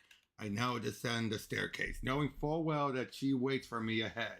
Checking my old watch has revealed something quite astonishing. Time doesn't change down here as we know it on the surface. Even now, the hand doesn't move past 2. God's work be done. I have been to where only the faintest light shine and protects from things unspeakable. God help me, Father Clark, a foolish old man, going mad in this dark prison, ears bleeding from the screams of the demon.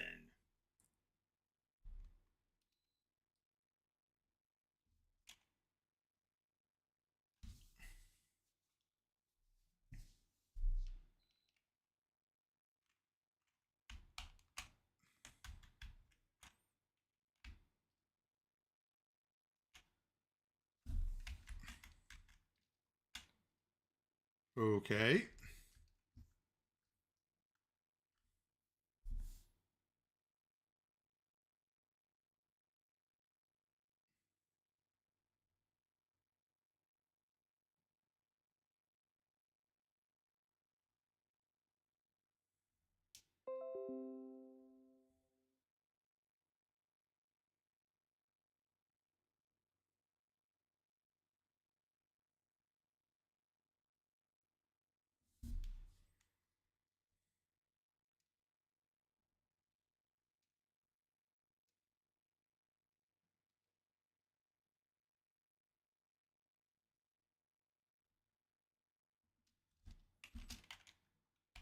Okay.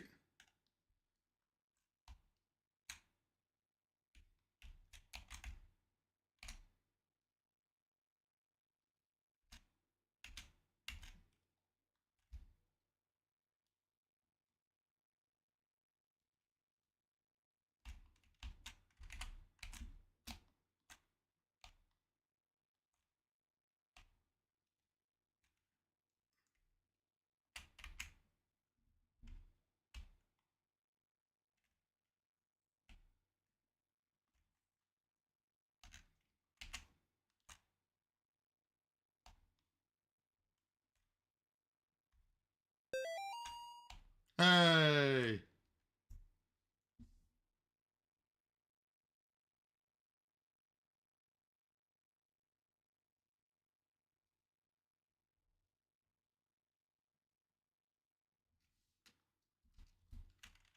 North deviate of remains.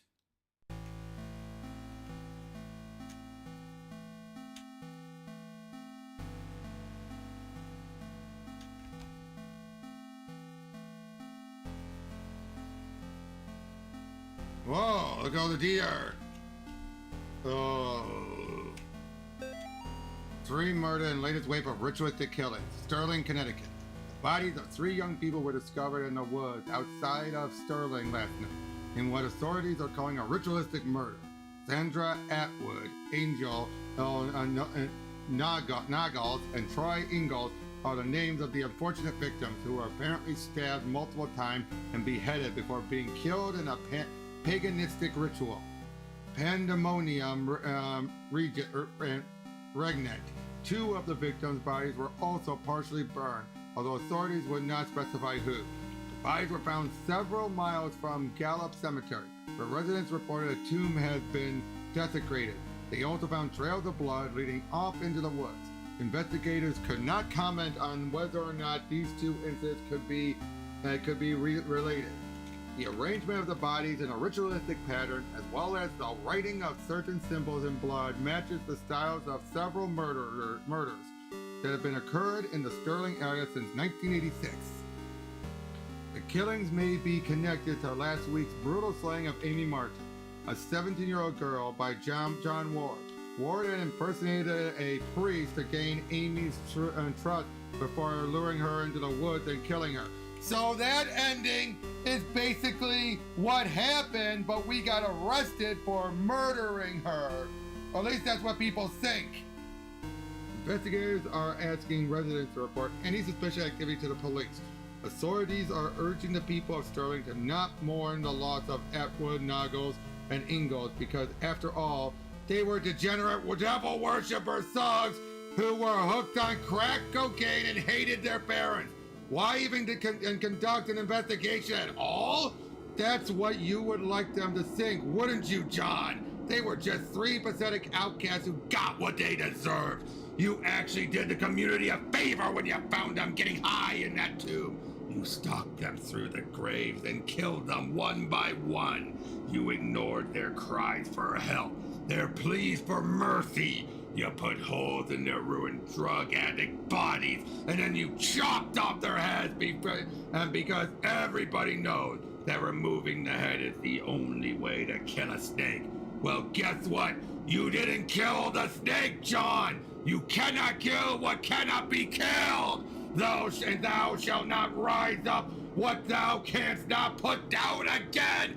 Thou could not kill Amy! Thou shalt not destroy my work, for they are works of the eternal dragon! Even now she is at thy door, her hand is at thy throat, yet you see her not.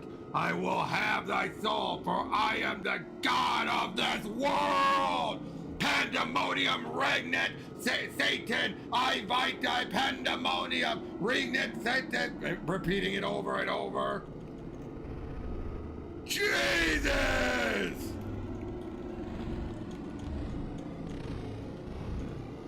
Six, 666. I am here, John.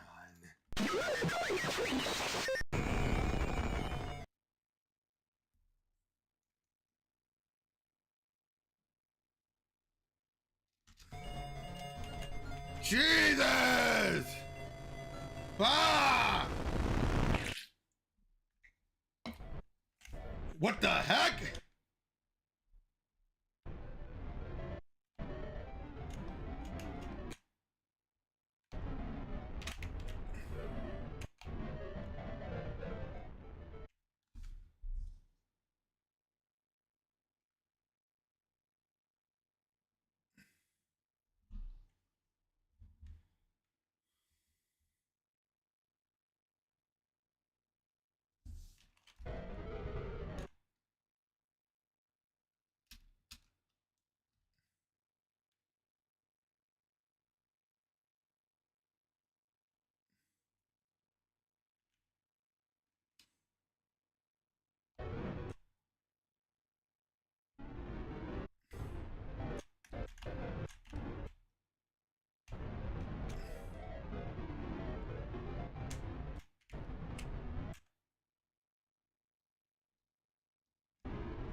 Hold on a second.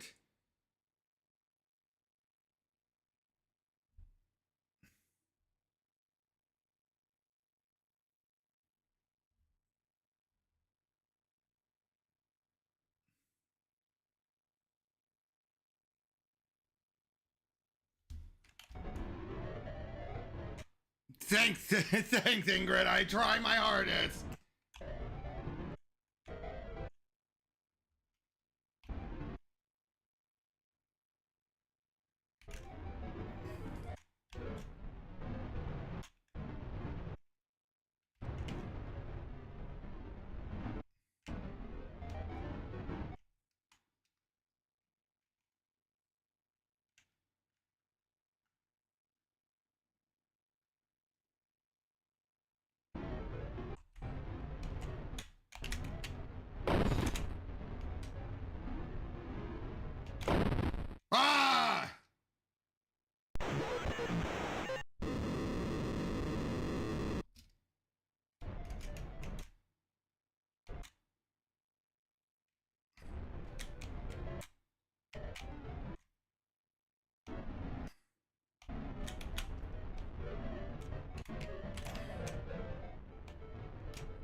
Just a sec.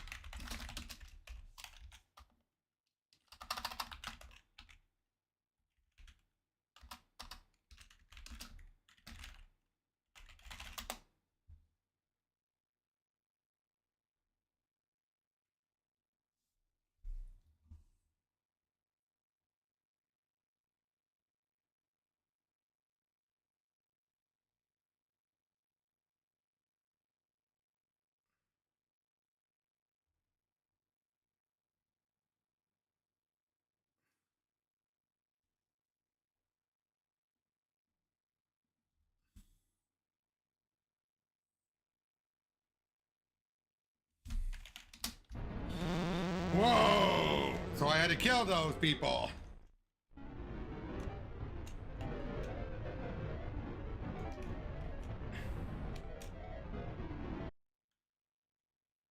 I'm back to normal.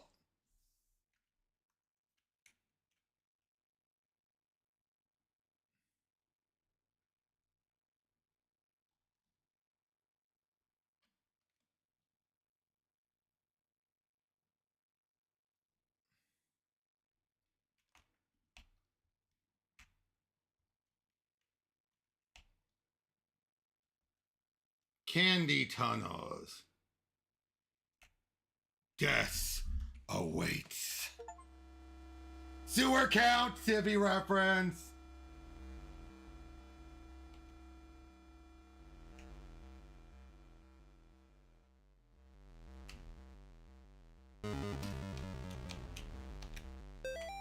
Two more dead discovered outside Candy Tunnel near Sterling.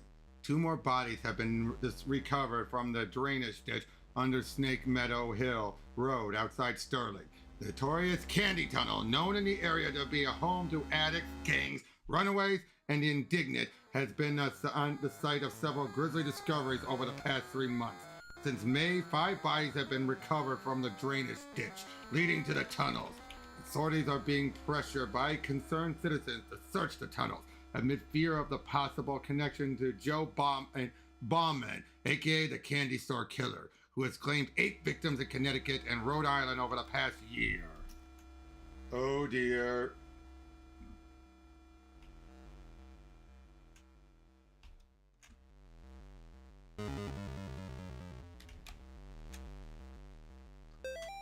Multiple officers wounded, 1 dead in sewer tunnel shootout. Law enforcement officials are reporting multiple officers down, including 1 deputy who was fatally wounded after an exchange of gunfire in the sewer tunnels near Snake Meadow Hill Road, also known as the Candy Tunnel. Witnesses say they heard the shots approximately 10 minutes after police raided the tunnel, where suspected murderer John Bauman, aka the Candy Store Killer, was alleged to be hiding. At this time, it is not known how many officers have been wounded, although it has been confirmed that 1 officer has been killed. Officials are not saying if Bauman was wounded in the exchange, and efforts are being made to recover the casualties from the tunnels.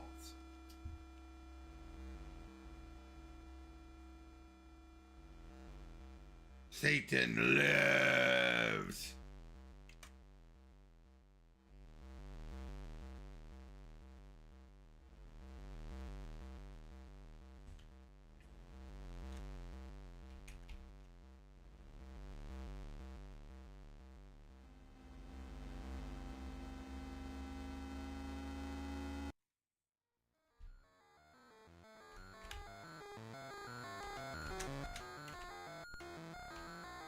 Is it when you see it, don't move.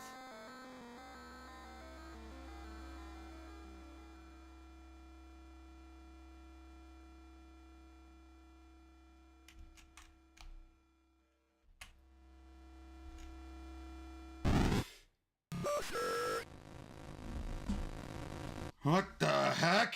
Don't move. What the hell?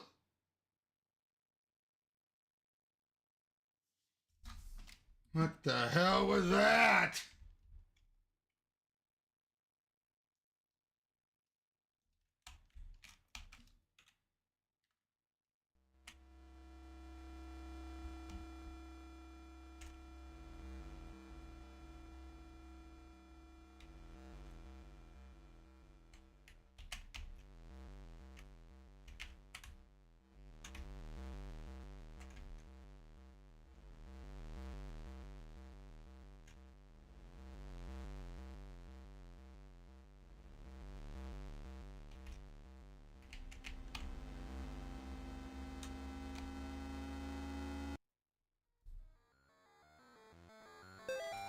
When I was a boy, my nana used to tell me the old legend about the dragons, trolls, and demons that lived up in the mountains of Norway.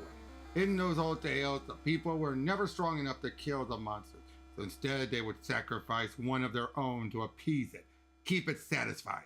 It was like a deal with the devil. One sacrifice per year so that the beast would not come down from the mountain and slaughter the entire village in one night. There was no candy store killer. What we are dealing with is not even human. When I got separated from the other officers, I saw the damn thing dragging what was left of Jenkins down into its lair. That's when I understood. The bums and the tweakers, the ones with grid, and the child prostitutes, runaways, they'll eventually come back to the tunnels. They always do. It can have them. For all I care, nobody wants them around, except maybe that thing. And I tell you what, I hope the guy never gets tired of them. Jesus!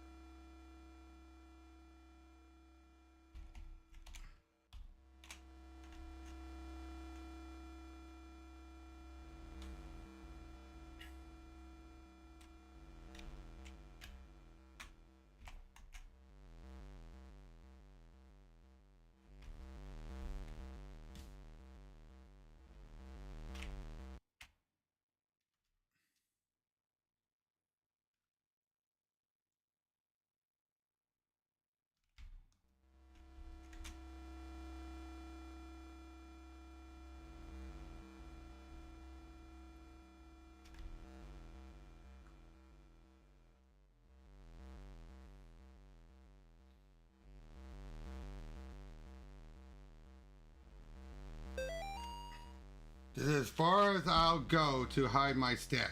Nobody goes past the first pipe. Nobody except those strange people with their bodies painted red and their eyes like animals. Uh, uh, twice a month they come and pass right through into the deeper tunnels. Sometimes I can hear them yelling or chanting. Sometimes I hear something like an old woman laughing. Sometimes I hear things that aren't even human. Whatever they are, they sound really, really big.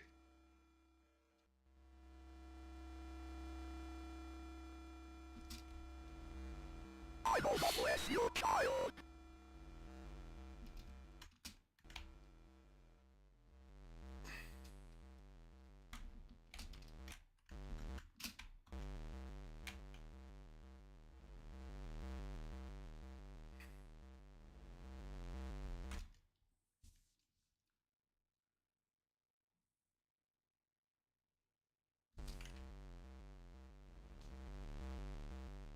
Aw, hey, Trouble!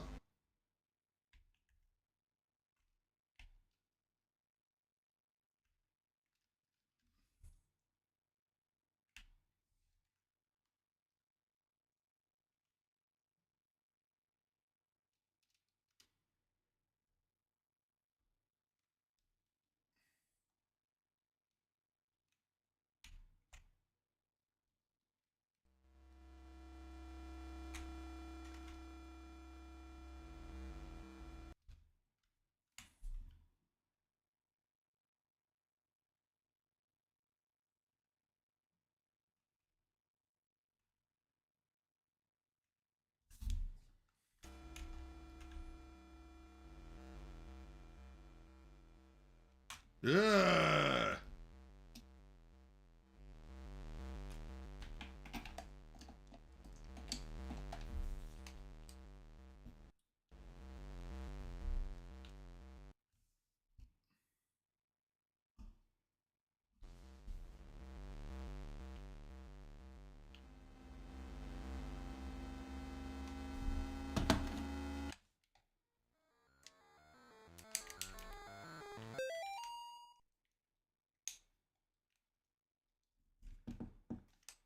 Will you listen? You get him, Here I go.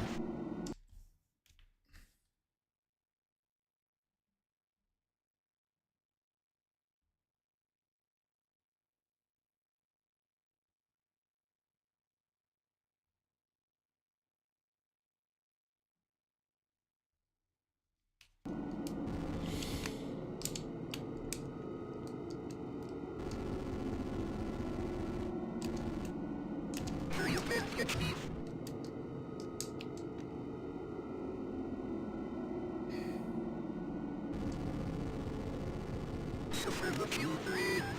Here I come. May your life forever. Did I win? Yep, I won.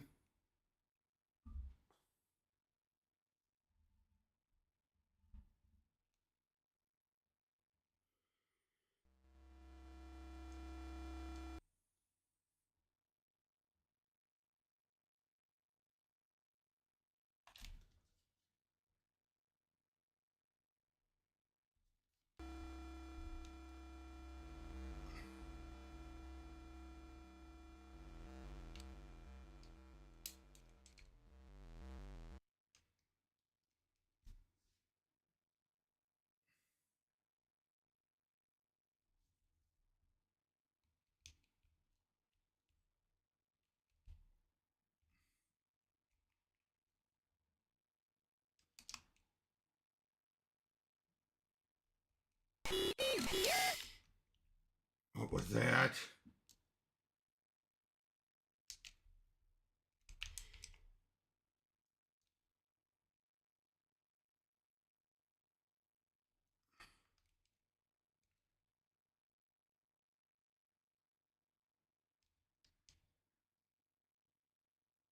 Something enemy.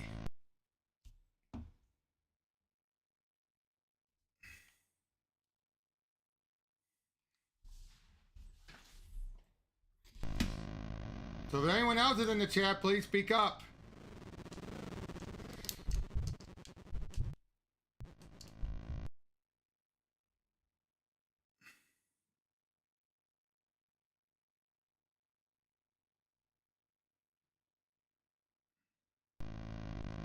They hate the light.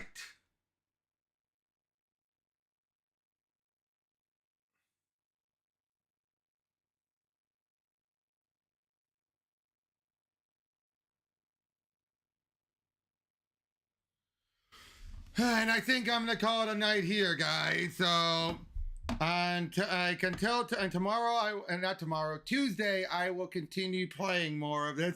I might do it tomorrow night if I feel like it. But until then, this is such a good game. This is such a chilling game, and I gotta say, the old graphics really make it work well, very well. So yeah. Thank you all for joining me. Be sure to give me your thoughts in the comments. And remember to like, share, and subscribe. Become a member if you want to. And I'll be seeing you guys all on the next one. Again, let me know what you guys think of this game. So, take care, everyone.